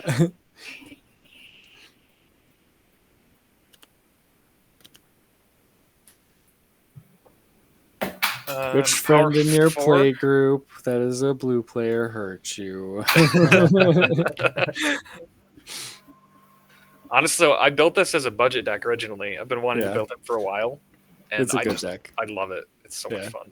I've seen it a bunch of times. I had one also way back when. It's fun. I do have 1 green floating left that I did not spend, so I will use it on Poison Dart Frog. Hell yeah. Ooh, Nice. love that card. I have 8 cards in hand. No, I should probably go to combat. Look how cute he is.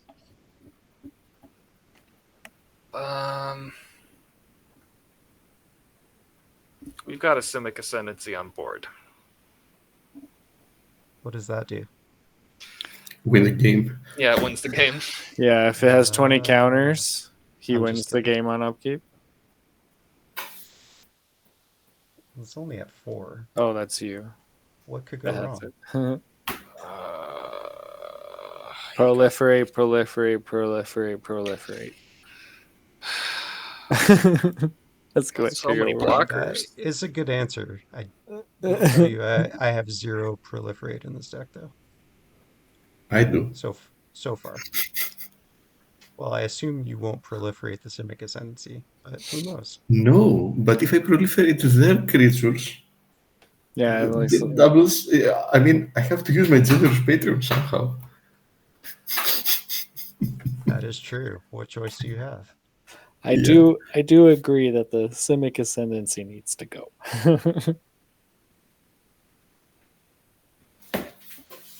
I think. Okay, how big is she? 2, 2, 6, 6, 7, 7. Yeah, so I'm gonna go to combat and I'll send Spellbreaker Behemoth at Neat Feet. For how big? 7/7 with trample. Hey, I'll take 7.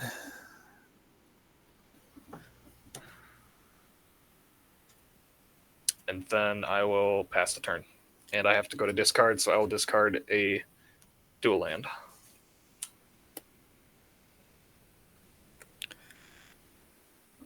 Oh boy.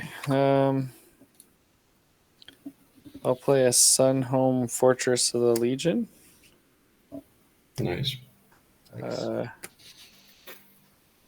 float a colorless and cast a Eidolon of Inspiration. On cast, I'll draw a card.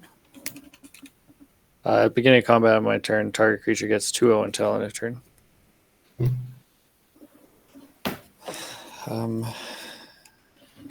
that.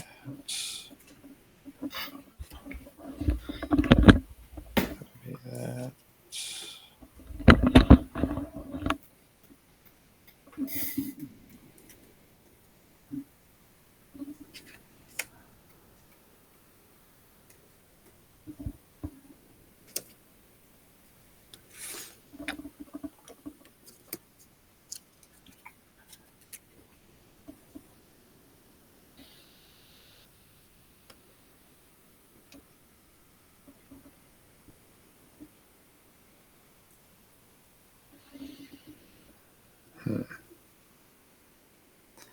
What's the play here?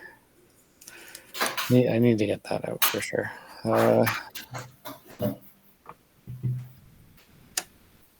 Float a red and cast a Nils Discipline Enforcer. Nice. That's my a end. great card for you to have right now. Yes. On end like step, this I put one. a counter on target player each player controls, and then you can't cast me unless, or attack me, sorry, unless you pay X for the number of counters on your creatures. Yep. Targets? It's on end step. Yeah, it's on Yep. end step. That floats one. Yeah, sure. I'll float a green. And I'll cast Duskana. Oh, sorry, I have to draw a card. Yeah, I'll cast Duskana. Draw a card on the cast. Mm-hmm. Nice. And then on ETB, I'll draw 3 more cards.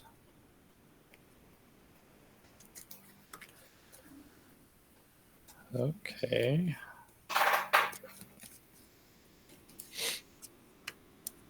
Still a green floating.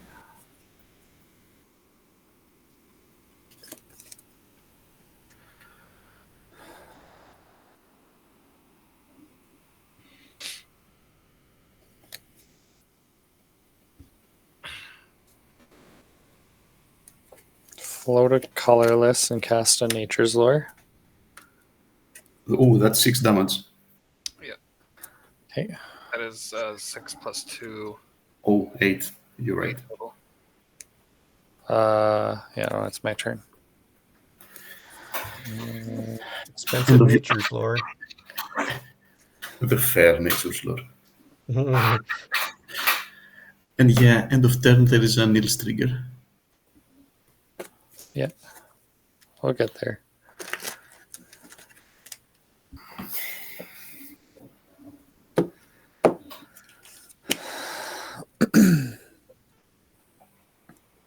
So still 5 mana.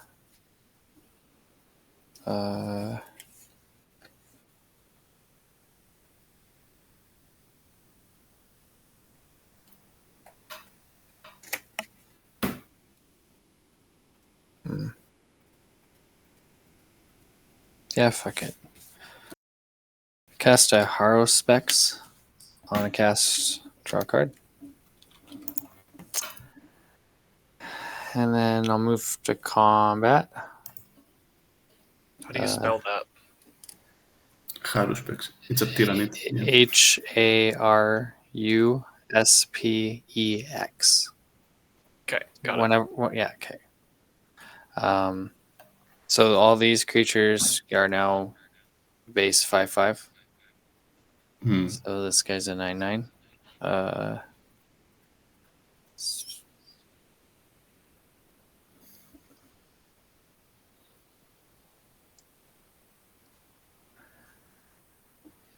Send Lelia and Aaron on attack. I'll exile a Yavimaya Steel Crusher. I think I'm going to block with Goblin and Archomancer. Cool. Sounds good. It's a 5/5, but it'll just die. Move to end step. I'll put a counter on Harrow Specs. Oh, sorry. It'll be 2 more. It doesn't matter. You're blocking because, but this triggers. We'll do it on Gluntch, or is it pro white? It says pro white. Yeah, unfortunately. Yeah. Okay. The creature beside it, I guess. Avatar of Growth. Yeah. Sure. Your biggest creature, Surf. That's my commander, or Sure. Yeah, we'll do your commander. all 3 of these are 5 power. We'll do your commander. And Poison Dart Frog for you, Aaron. Frog. Yeah. I actually get 2 because of Kami. It's not just my effects. There you go. Nice. Yeah, and that's end step, so go ahead. Oh, I'll have to discard. And another 2 counters on Simic Ascendancy. Yeah. 4, Listen, 5, I 6, got nothing. 7. I discard I have 4 nothing to lands and say go. Okay.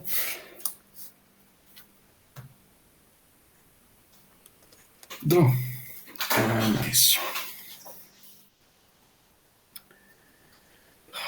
Now, first thing first, I will move to combat and I will attack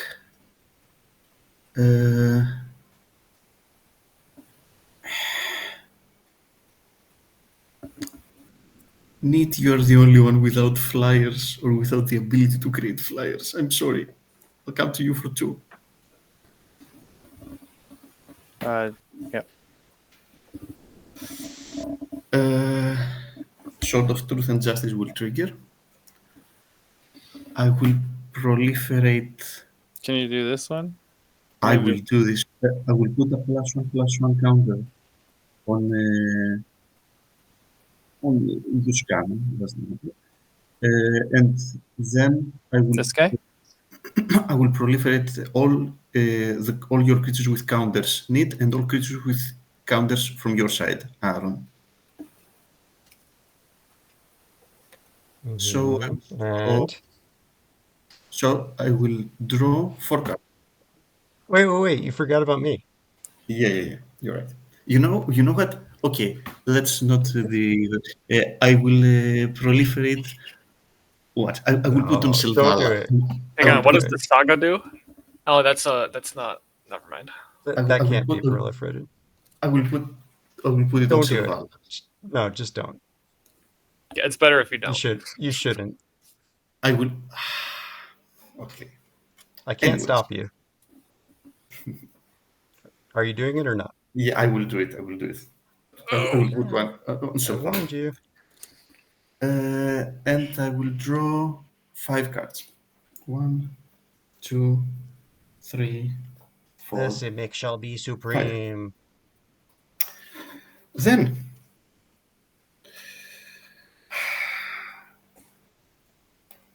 let's have some fun. with 4 mana. Yeah, Ruric Thar doesn't. I'm going to play a Eureka and take 8 damage. Whoa, that is fun. Is that real? That's it. Yes. The deck has Sick. basically 2 expensive cards. Eureka is one of them. What does it That's do? cool. It's a real, but it's an Italian one. More vibrant colors, to be honest. What it does, starting with me, we put a permanent from our hand to the battlefield. For example, I put a permanent. then, God. then Serf puts a permanent. Then Aaron puts a permanent. Then Neat puts a permanent. Until And you can't, right? Until well, Until nobody Until a nobody player and this- can't. and, if a player says I can't or I don't want to, then the other players continue until all players said that that's enough and we can't put Oh any God. more stuff Okay. in play. Sounds good. It's like Turbo Show and Yep. Tell. Yep. Yeah, Eureka Tell is a thing. I will put a land. I will put these planes on the battlefield. So Well, this game is over one way or the other after this. I don't think I'm getting a turn, but if I do, holy. You put in a plains. Okay, I will you, put in a Temple of Mystery. And I'll scry all one. no. All ETBs will happen after everything enters into play. After Okay, Eureka gotcha. resolves. That's interesting. Remember your ETB triggers. Yeah, it's just like, yeah. It puts a trigger on the stack, but then we have to repeat the process before we can resolve the trigger that you are putting on the stack. Gotcha. I Yeah. will put Over to a you, Aaron. Copperhoof Vorak on the board. What does that do? It gets +1/+1 for each untapped permanent my opponents control. Cool. Nice. Wow. I'm going to put in a Gisela, Blade of Gold Knight. Oh God! Double damage innocent. to you Oh guys, my half God. damage to me. Interesting. I will put a land in play. Surf. We'll put in a Bloodroot Apothecary. Was that what you? It's a 3/3 with Toxic 2, and it says when it enters, you and target opponent each create a treasure token, and whenever an opponent sacks a non-creature token, they get 2 poison counters. Cool. Oh, yeah. That new thing, yeah. I will put out Fiendish Duo. If Double a source damage. would deal damage God. to an opponent, it deals double that damage to that player instead. Double and then double. No, they're both replacements, so player being damaged gets to choose which one affects them. They're the same, so doesn't matter. we don't get to double it? Well, the double would double. Because like It this would, is worded except different. Once, No, so they're the both- original, say the original source is Shadow in the Warp. They take 2. Mhm. Both of them will see it, both Gisela and Fiendish Duo. So one of them will double it, and then Fiendish Duo will see that Gisela has doubled it and double her double. That's only if there are triggers. These are replacement effects. So when there are 2 conflicting replacement effects, the player being Yeah, affected I gets think to he's choose true. which one applies. I think he's right. So it's Oh, not, that makes sense. Yeah. yeah, it's kind of weird. Like it only works with the exponential in like certain wordings, but since these both say Yeah, it's an if a source would, if, exactly, yeah. My permanent is Aurelia, the war leader. Oh my Sure. God. You guys I are will- playing lands, and I'm like, okay, go ahead. I will put a land in play, a nesting Well, you can grounds. play the other stuff later, and then you can see a little more info. So Yeah. you should play your Yeah. lands first. That's true. Surf. Uh, I wanted to get them out to just make sure that like I'll pass. Yeah, I'm Nothing. gonna pass. you're passing to Aaron. Yep. Okay. Excellent. Then that leaves me. No, I get to do No. it. I Ah, get okay, sure. acidic slime. Acidic slime.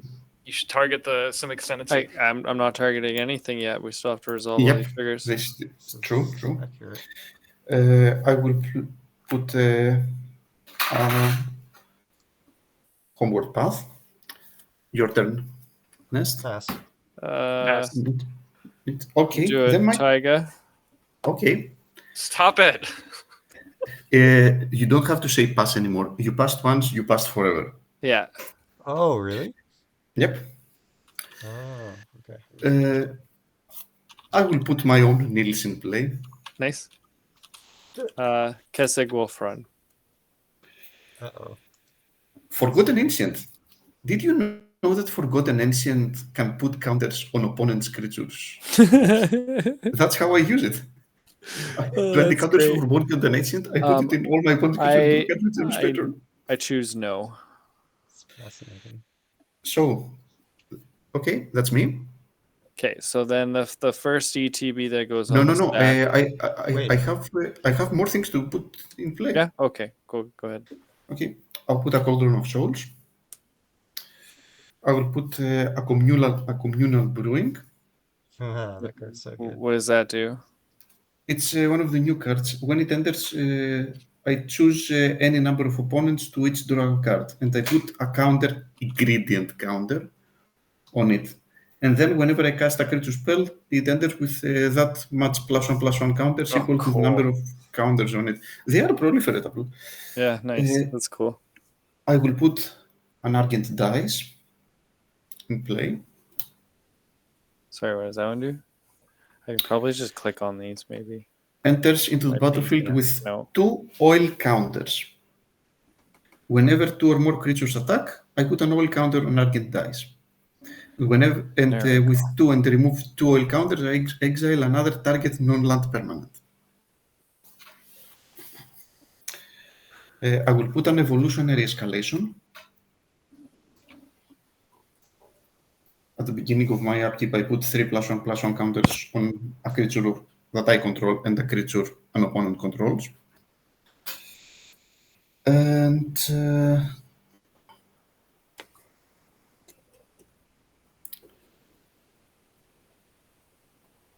then I will play a Divine Intervention.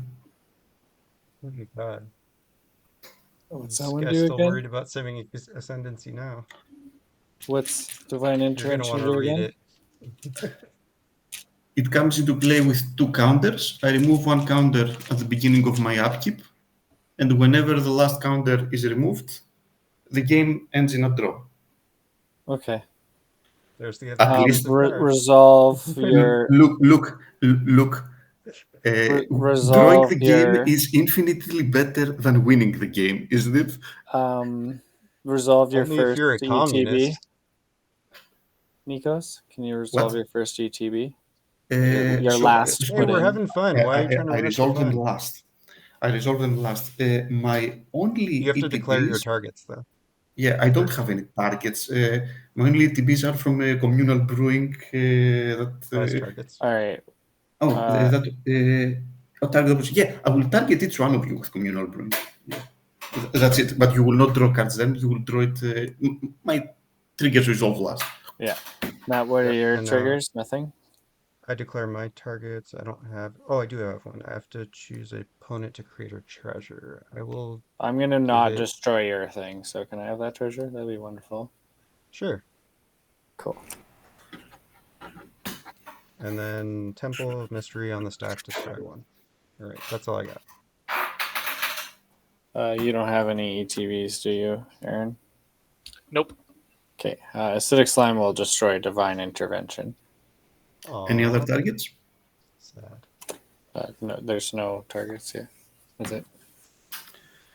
Okay, then for 2 Now mana. they resolve backwards. Yeah, Is that right? now everything resolves. While the abilities are still on the stack, with 2 mana, 1 mana and 2 mana, I will remove 2 oil counters from Argent Dice, and I will target Ruric Thar.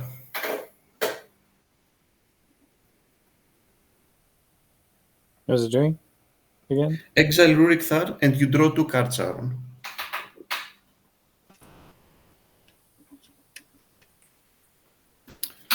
And now, with 2 mana, I will play a Dawn's Truce. Me and permanent control gain hexproof until end of turn. And I'm playing the group hug. I will gift Aaron a card as well. You can draw another card, Aaron.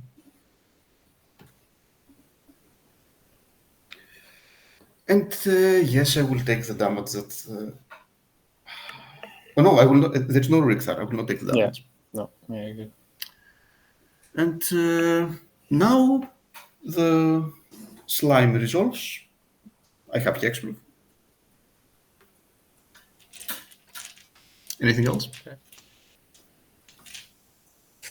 I think that's all Nope. he's got. Yep. Then Well, Murray, I'm your good. stuff comes in. Then I scry 1. Well, your divine intervention's gone. Why? I gave it hexproof. Hexproof Oh. indestructible. And then Nefi, you and I make a treasure. And then And my that's all I got. and then my communal brewing will trigger, and each one of you will draw a card.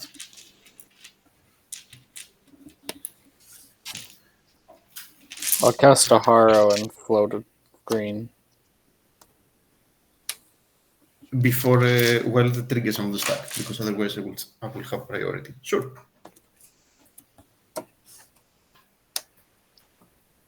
Wow, that was quite a turn. It's not over yet. Uh-oh. With 1 mana,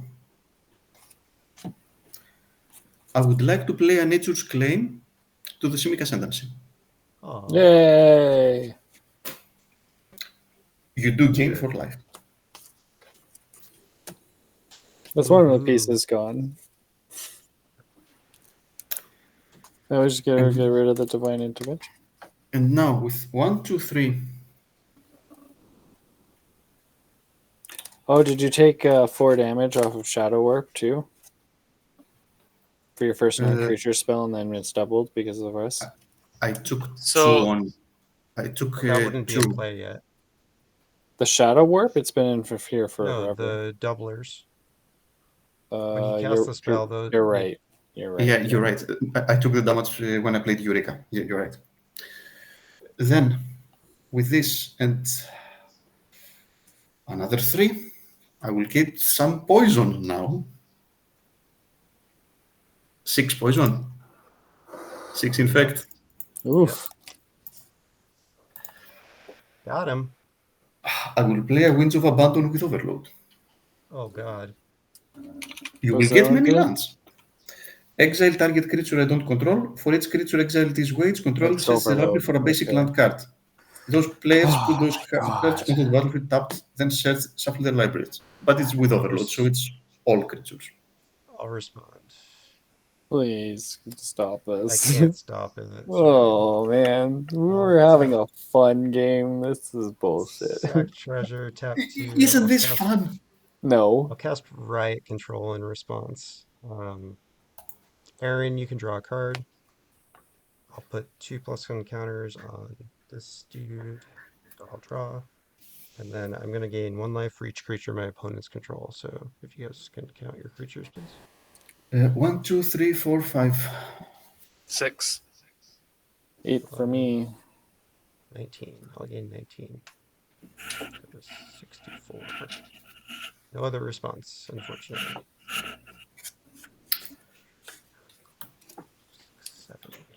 7 basics. Yep, you search for that many basics.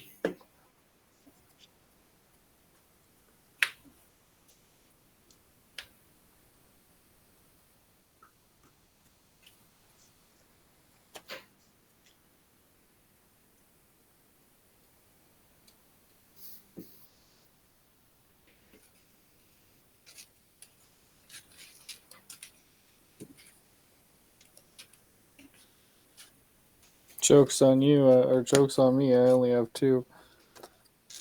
I guessed as much.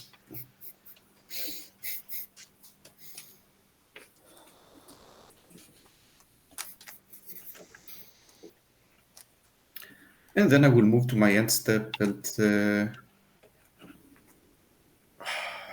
with Nils, I will put a counter on my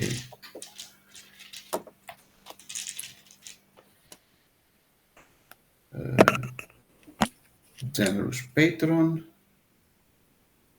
And with Gluntch, how many cards each player has on their hands?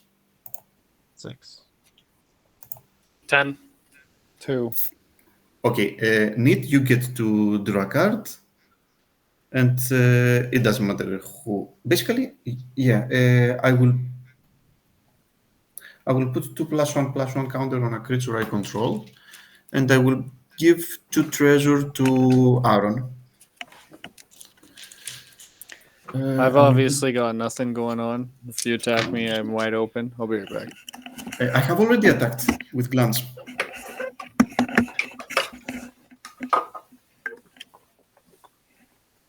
Anything else? That's it. I passed turn. Full tapped out. 19-minute turn. Indeed. It was impactful though. Oh, yeah. All right. Untap, upkeep, trigger, Fisher's Talents. Not a land. Yep. Farewell by chance? I do not. Farewell is not a group hack card.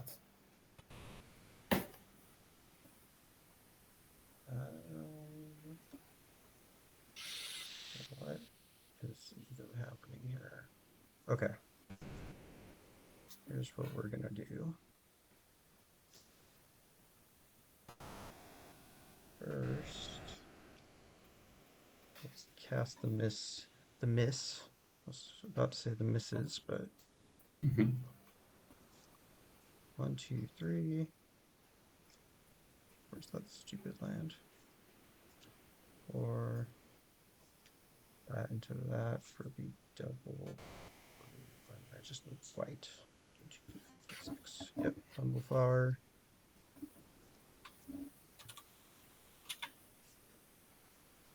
Now,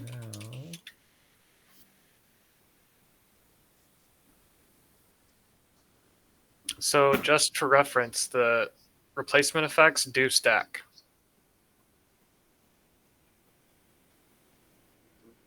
Hmm. don't think so. But They I do. don't think so either. Yeah.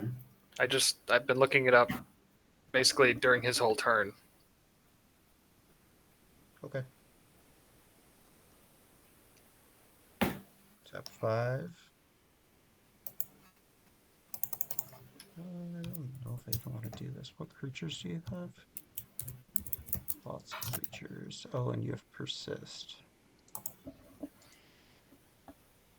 Okay, let's not do that.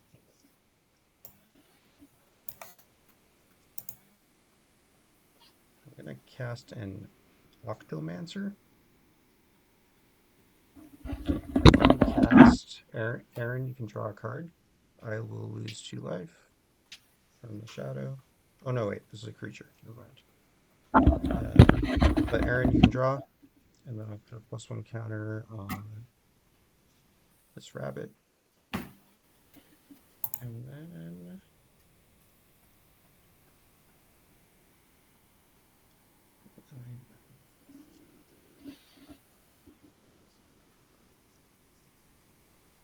all right, Aaron, I'm gonna try to fuel you up Okay. to maybe get through to him. I don't know. I'll cast a Duelist Heritage and have you draw a card again, Aaron. And that was my second spell. I'll put a counter on her, and I'll draw 2. Oh wait, I didn't resolve this Octomancer thing. I'll gift you an octopus, Aaron. So you'll get an 8/8 blue octopus creature token. Okay, I'll draw 2. I've got 6 mana left. Yes, I think this will work. If I can do it on your turn. I will draw a card from the octopus entering my battlefield. Yeah. Am I dead? No. You? We're trying to team up on Gluntch here. At least That's what I'm doing. Temporary truce. I agree. Yes. Whose turn is it? No draws. It, it, it, It's it my turn. serves at the moment.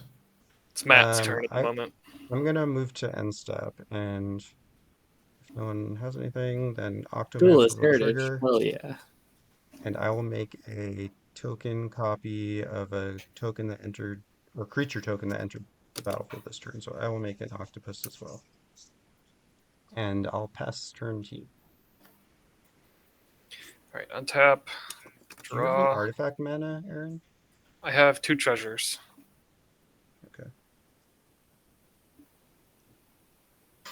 Don't forget his nils, although your stuff doesn't have counters, so I guess that is irrelevant.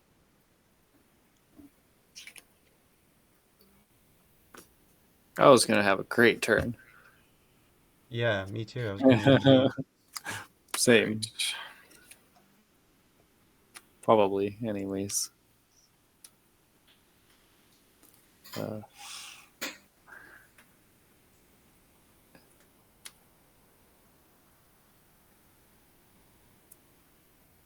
All right, I'm just gonna do this now so you can have better decisions. I'll tap 5, and I'm gonna cast Intellectual Offering. Do you have any non-land permanents, Neat Pete? That's it? Yep. And my treasure. Okay. Okay. So, Aaron, I'm gonna choose you for both modes. So you're gonna draw 3 and untap all non-land permanents you control. Okay. And I am gonna do the same. And then you can draw an extra one, Aaron, from Bumbleflower. And I will also put a +1 counter on your octopus, and it will gain flying until end of turn. Sweet. I don't want draw. I'm in I'm just last trying to place. fuel him up so he can potentially do something about that divine intervention. And So I'll untap these. Divine Intervention has 2 counters on it at the moment. And on your upkeep, you remove 1. Let me put my nesting grounds over here. Okay. So did I get rid of a counter? Nikos? What? Does the nesting ground get rid of a counter or something? I move a counter from one permanent to another. If I want to, yes, but I'm in a position here that I'm not so sure that I want to activate divine intervention. We will see. Yeah, so if he untaps with it, he'll remove 1 on his upkeep, and then he can remove 1 at sorcery speed anytime. Yep. So I'll tap for 2 green and sack the 2 treasures to play Beast Whisperer. You take 2 Nice. damage, right? Off of the 2 treasures being sacked? From No. what? The What's doing that? thing that made the treasures? No? Oh, That thing wrong? got No. wiped. Oh, right. Okay. That's poison. And yeah, No Oh, infect. poison. Right, right, No right. infect for that. I did take 2 off this spell, though, from the shadow.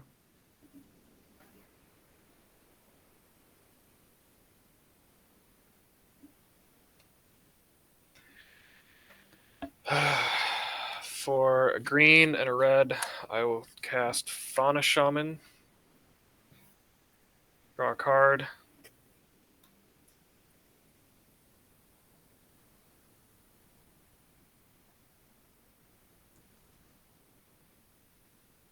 You guys have. Never mind. It's not going to. I got fucking nothing. You don't 1, have any way 2. to give me 1 mana, do you? No. Okay. 3, 4. Do you, Neat Feet? No. Okay. Not 2, currently, anyways. 3, 4. I do. Okay. I'll take it, thanks. My turn. I'm going to play Magmatic Force. I'll draw 2 cards. At the beginning of each upkeep, deals 3 damage to any target. Oh, yeah. Nice. Cool.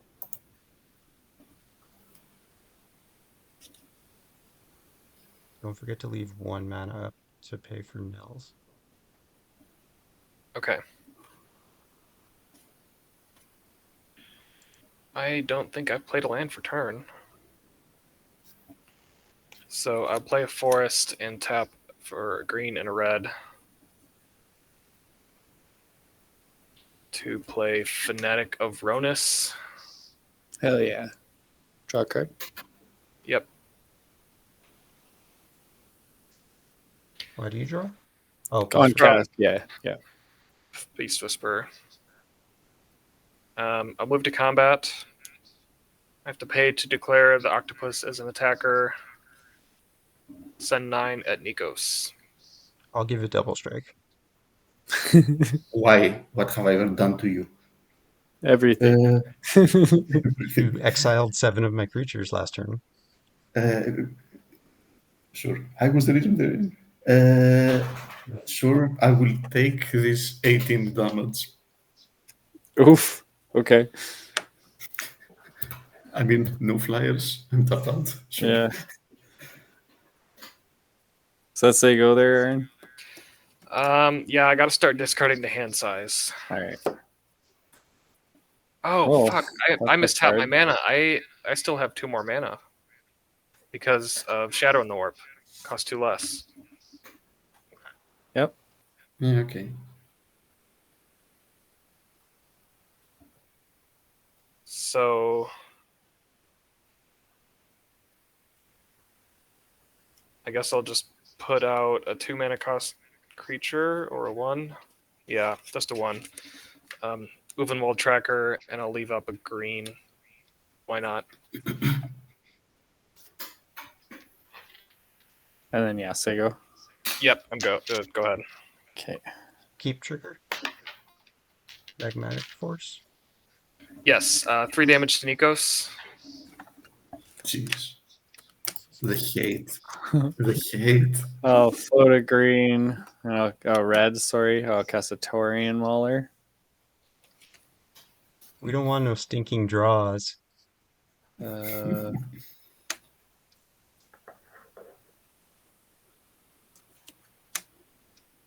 I'll cast an Othari Sun's Glory. Ooh. Does that have That's haste? lethal. Yes. Fuck yeah. Is this secretly a rebel deck? 1, 2. What? Is this in a what? I love Is this your secretly deck, by the way. a rebel deck? It's a 2/2 tribal deck. Yeah. It's 3/3 though. Yeah, Yeah. it makes the Okay. 2/2s.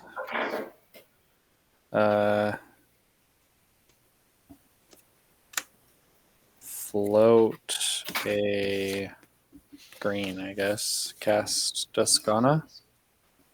Oh fuck! I draw 2 cards off these things, and then yeah, cast Duskana. Draw a card. Oh.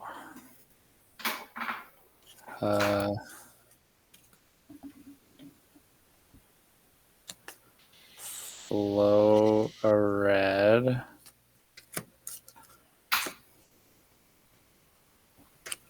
For a Gold Knight Commander. I'll cast draw a card. Okay. Still the red floating White Knight. Trigger the Gold Knight Commander. Draw a card. Okay.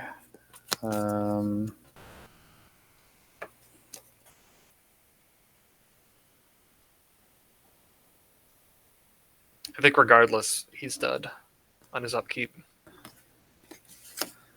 I'm going to cast a God Eternal Ronus. Draw a card. Trigger. Move to combat. Send Othari at you, Nico. It's only 3 damage, though, right? Yeah, but I'll be able to finish him with Magmatic Force. He'll on top first. I could give a double strike, but can you get buff somehow? I thought something you did What? made it. Othari? No, the Magmatic. I don't know. Oh, fuck. I don't know. Matt, you're at What the else most did you- life. What? Wait, you're not going to kill him?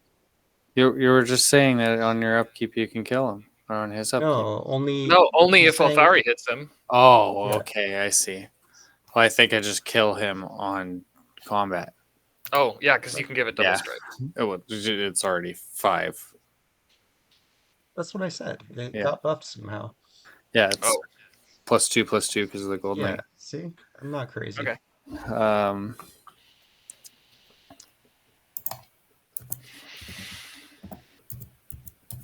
oh, these creatures are tapped and attacking. They don't get the buff. Brutal. Yeah, whatever. Thari's gonna come at you, Nikos. I'm gonna get an experience counter. I'm gonna get 2/2 rebel. I don't fucking have them, so here. And how much damage is it? It is 5. And that's Oh, the end of me. sorry. Hold on. It is what entered after this did. So 5. It's 10. Sorry. That's the end for me. I'll GG. gain 10 life. Thanks for Game. the game. Yeah. That deck Thank you. was Yeah, That was super cool. crazy. Yeah. Thanks. I mean, you Um, can't say that I didn't play anything that it won't gonna give you anything, Right. Yeah, I'll say go on that. Thanks. On your end step, I'll make a rebel. See you around. Yeah. See Have you, a good man. one. Good game. Bye. GG. Oh boy. All right. Upkeep trigger. Othari. Oh, actually, hang on. On end step. That can get too big too quickly, and it makes me scared. I'll just sack the Mind Stone on end step to draw a card. Are you gonna send a Thar at me anytime soon? You're not at 62 life. I mean, Correct. unless you do like some crazy ass shit. No. I'll send 3 damage at Matt My on your, base? on your upkeep. Okay. Go to 59. Alright, upkeep. Nothing. Oh, this thing. Fisher's Talent. Ooh, I hit. It's a Temple of Enlightenment, so I will make a 1/1 blue Oh, I fish. thought it was vigilance. Sorry. Is it tapped?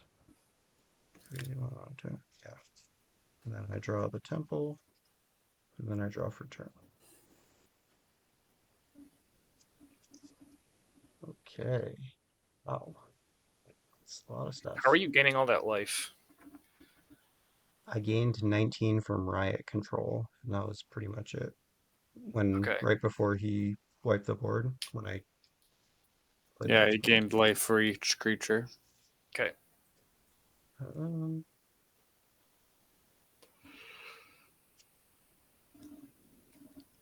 Yikes. Alright, I'll play a Relic Oh, this thing was Later. supposed to be tapped and attacking. We'll just say for sakes that he blocked it and killed it. Sounds good. Okay. Because I'm sure you guys would too. So Indeed. Right, I'm gonna. Do you guys have flyers? not open. No. Okay. A 1,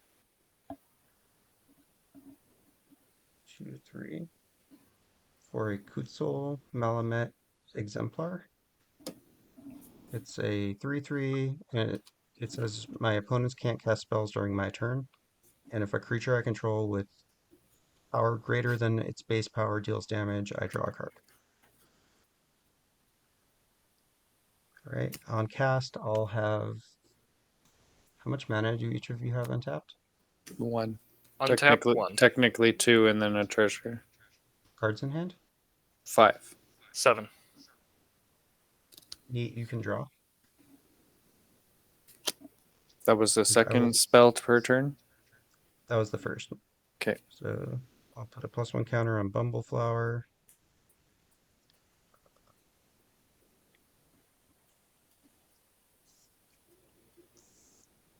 All right, then I will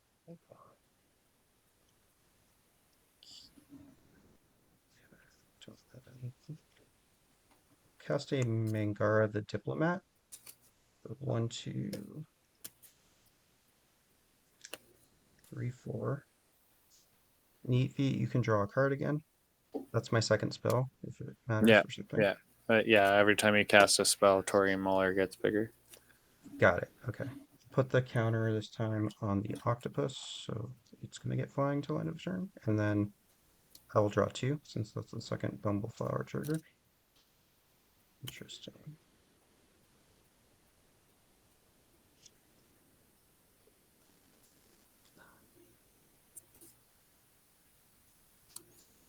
All right. I'll cast a Spore Frog. Neat feat, you can draw again. I'll put the counter on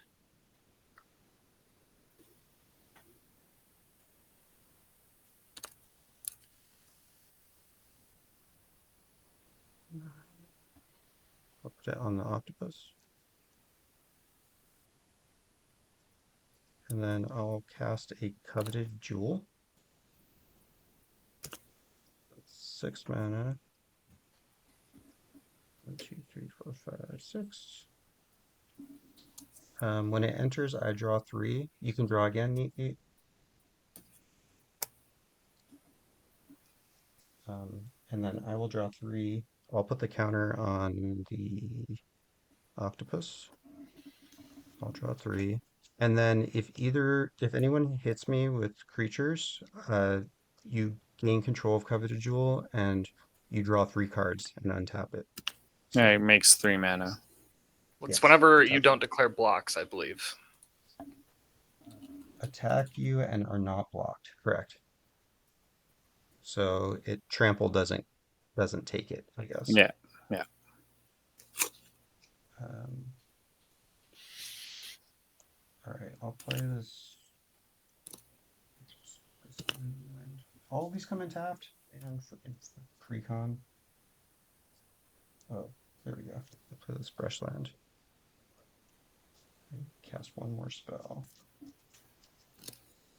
There we go. I'll cast a Free Strider Lookout. I'll tap the Coveted Jewel for 3. Cast a Free Strider Lookout.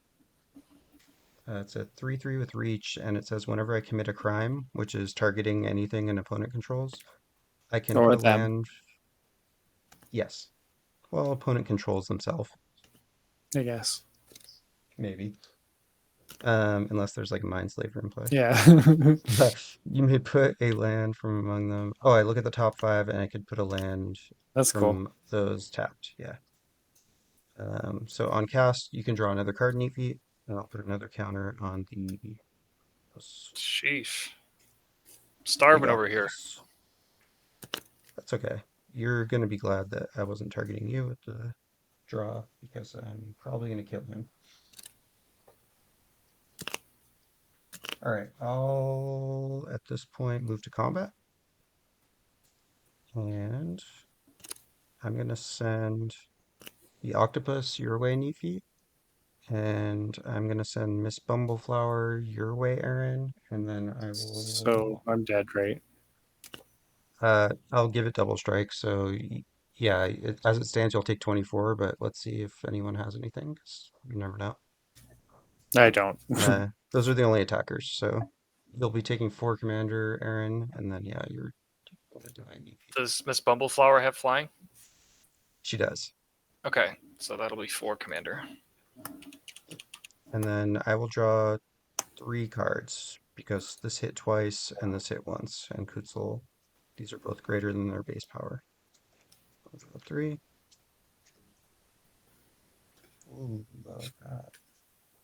All right, second main, I'll tap 6, and I'll cast a Shadow of the Second Sun, enchanting myself. So basically what it does is, oh, it won't work this turn actually, because it has to trigger at the beginning of second main. That's unfortunate. All right, whatever, I'm still casting it. So it's not going to work because it has to be in play when I enter my second main, and it wasn't. But if it was, then at the end of my turn, I would untap everything, have another upkeep, and then draw. Mm-hmm. But say la vie. Cool. That's it. I'll see you. Okay. I will untap. Oh, my creatures are base 2022. Um, And next turn. I will target the Spore Frog, Wait, Magnetic how? Force. Okay, I'll sack it before it dies.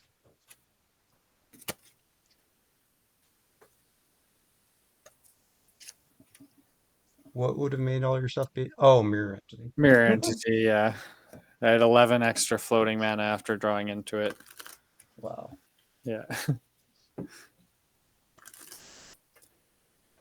I will tap 2 green and tap Ulvenwald Tracker to have my Octopus. That is a 9/9 fight Miss Bumbleflower. Oh no. This Bumbleflower. Can I do anything about that? Oh, I do make a fish also. Sorry, my end step from Optomancer. Um, this card's in hand, nothing to do. Yep, you got it. She dead.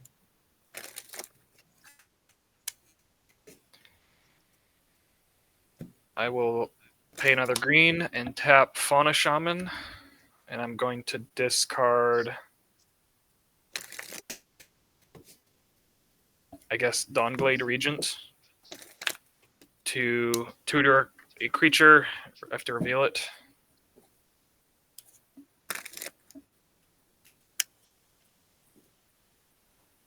I'm going to reveal Vigor. Nice.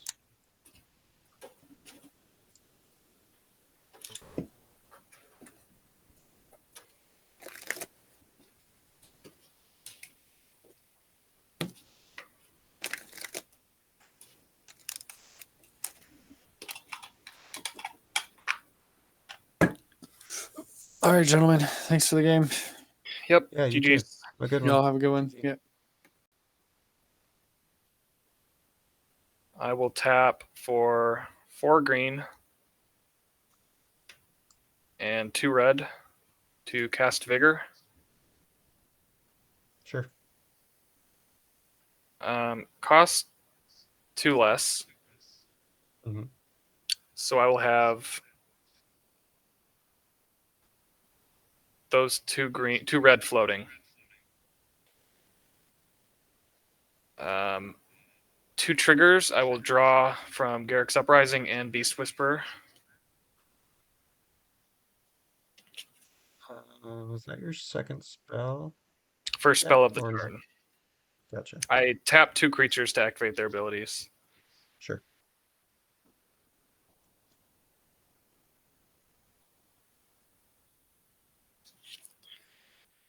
With my 2 red floating, I will tap 1 for Rampaging Ferocidon.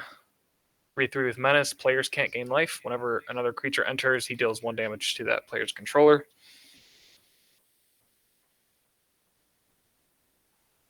Let me find out how much mana I have left.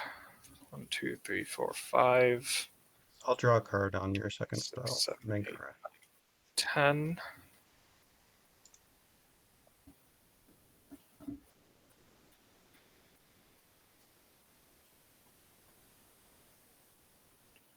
Okay. I'll tap all but 2. So I'll leave a red and a green open to cast my commander for 8. Draw 2 cards.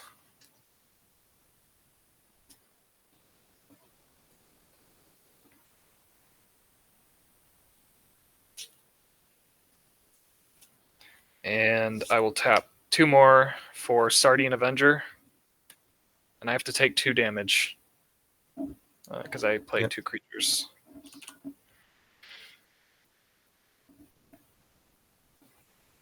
So he's a 1/1 first strike trample. Whenever he attacks, he gets +X/+O, where X is number of artifacts my opponent's control.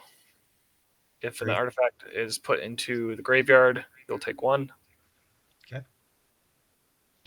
I can't deal combat damage this turn, but I do draw another card off Sardian Avenger. Why? Oh, from Beast Whisperer. Sorry, I keep forgetting. Yep. 2, 3, 4, 5, 6, 7, 8, 9. Did you do your magmatic force? Oh I yeah, you did. did I hit Spore the Frog. Spore Frog and you sacked it in response.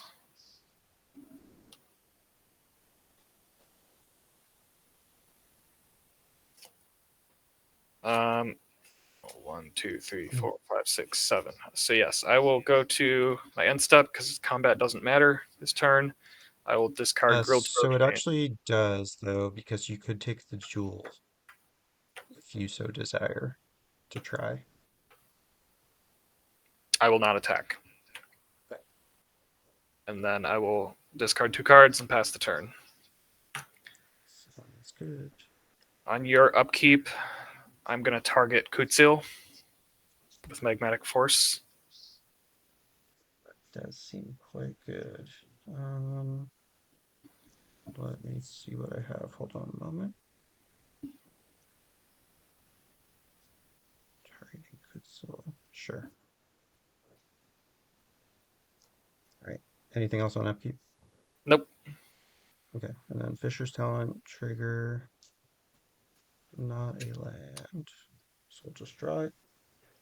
I'll draw for turn.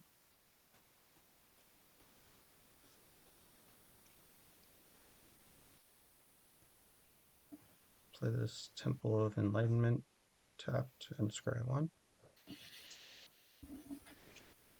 Down the bottom.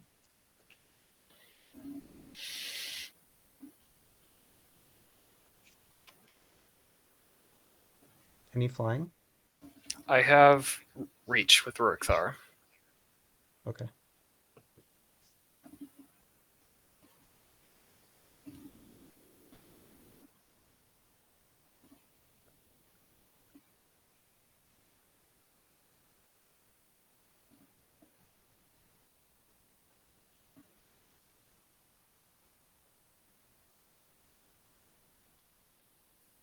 So 1, 2, 3, 4, 5, 6,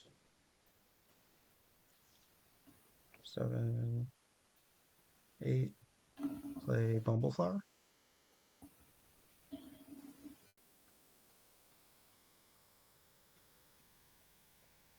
Okay. 1, 2, 3, 4. I made a blue.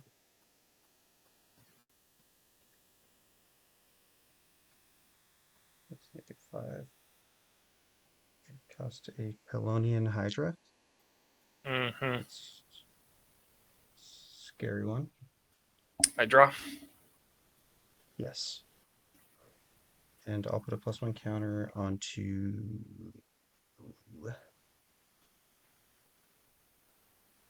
Octo.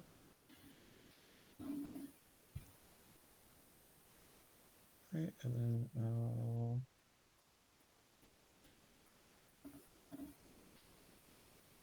play a casted Baird, Steward of Argive. Draw another one, and I'll put a +1 counter onto. How big is Ruric Thar again? 6/6.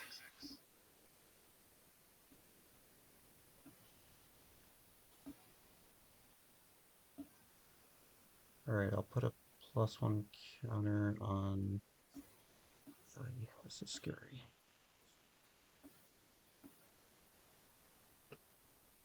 Put it on the lookout, and then I'll draw 2. Did you draw your second one? Yep. Okay.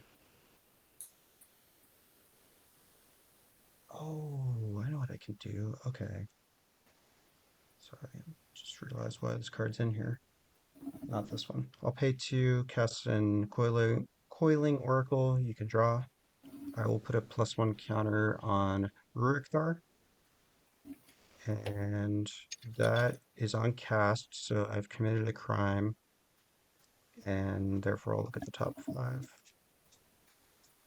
And I can put in a land tapped. I'll put in this Temple of Plenty. Scry 1. Bottom that. Alright, and then I'll pay 3. I'm going to take some damage from Ruric Thar and Shadow in the Warp. So I'll take 8, right? Yep. I'll cast Broken Wings. It's destroy a creature with flying or an artifact or enchantment. I'll target Ruric Thar. Clever. Thank you. And you'll draw a card first. And I will put a +1 counter on what's big? Mangara. Ruric is down. Yep. Okay. At this point, I'll move to combat.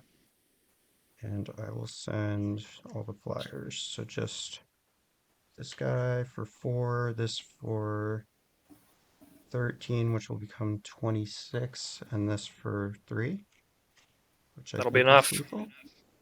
Whew. Crazy ass game. Good game.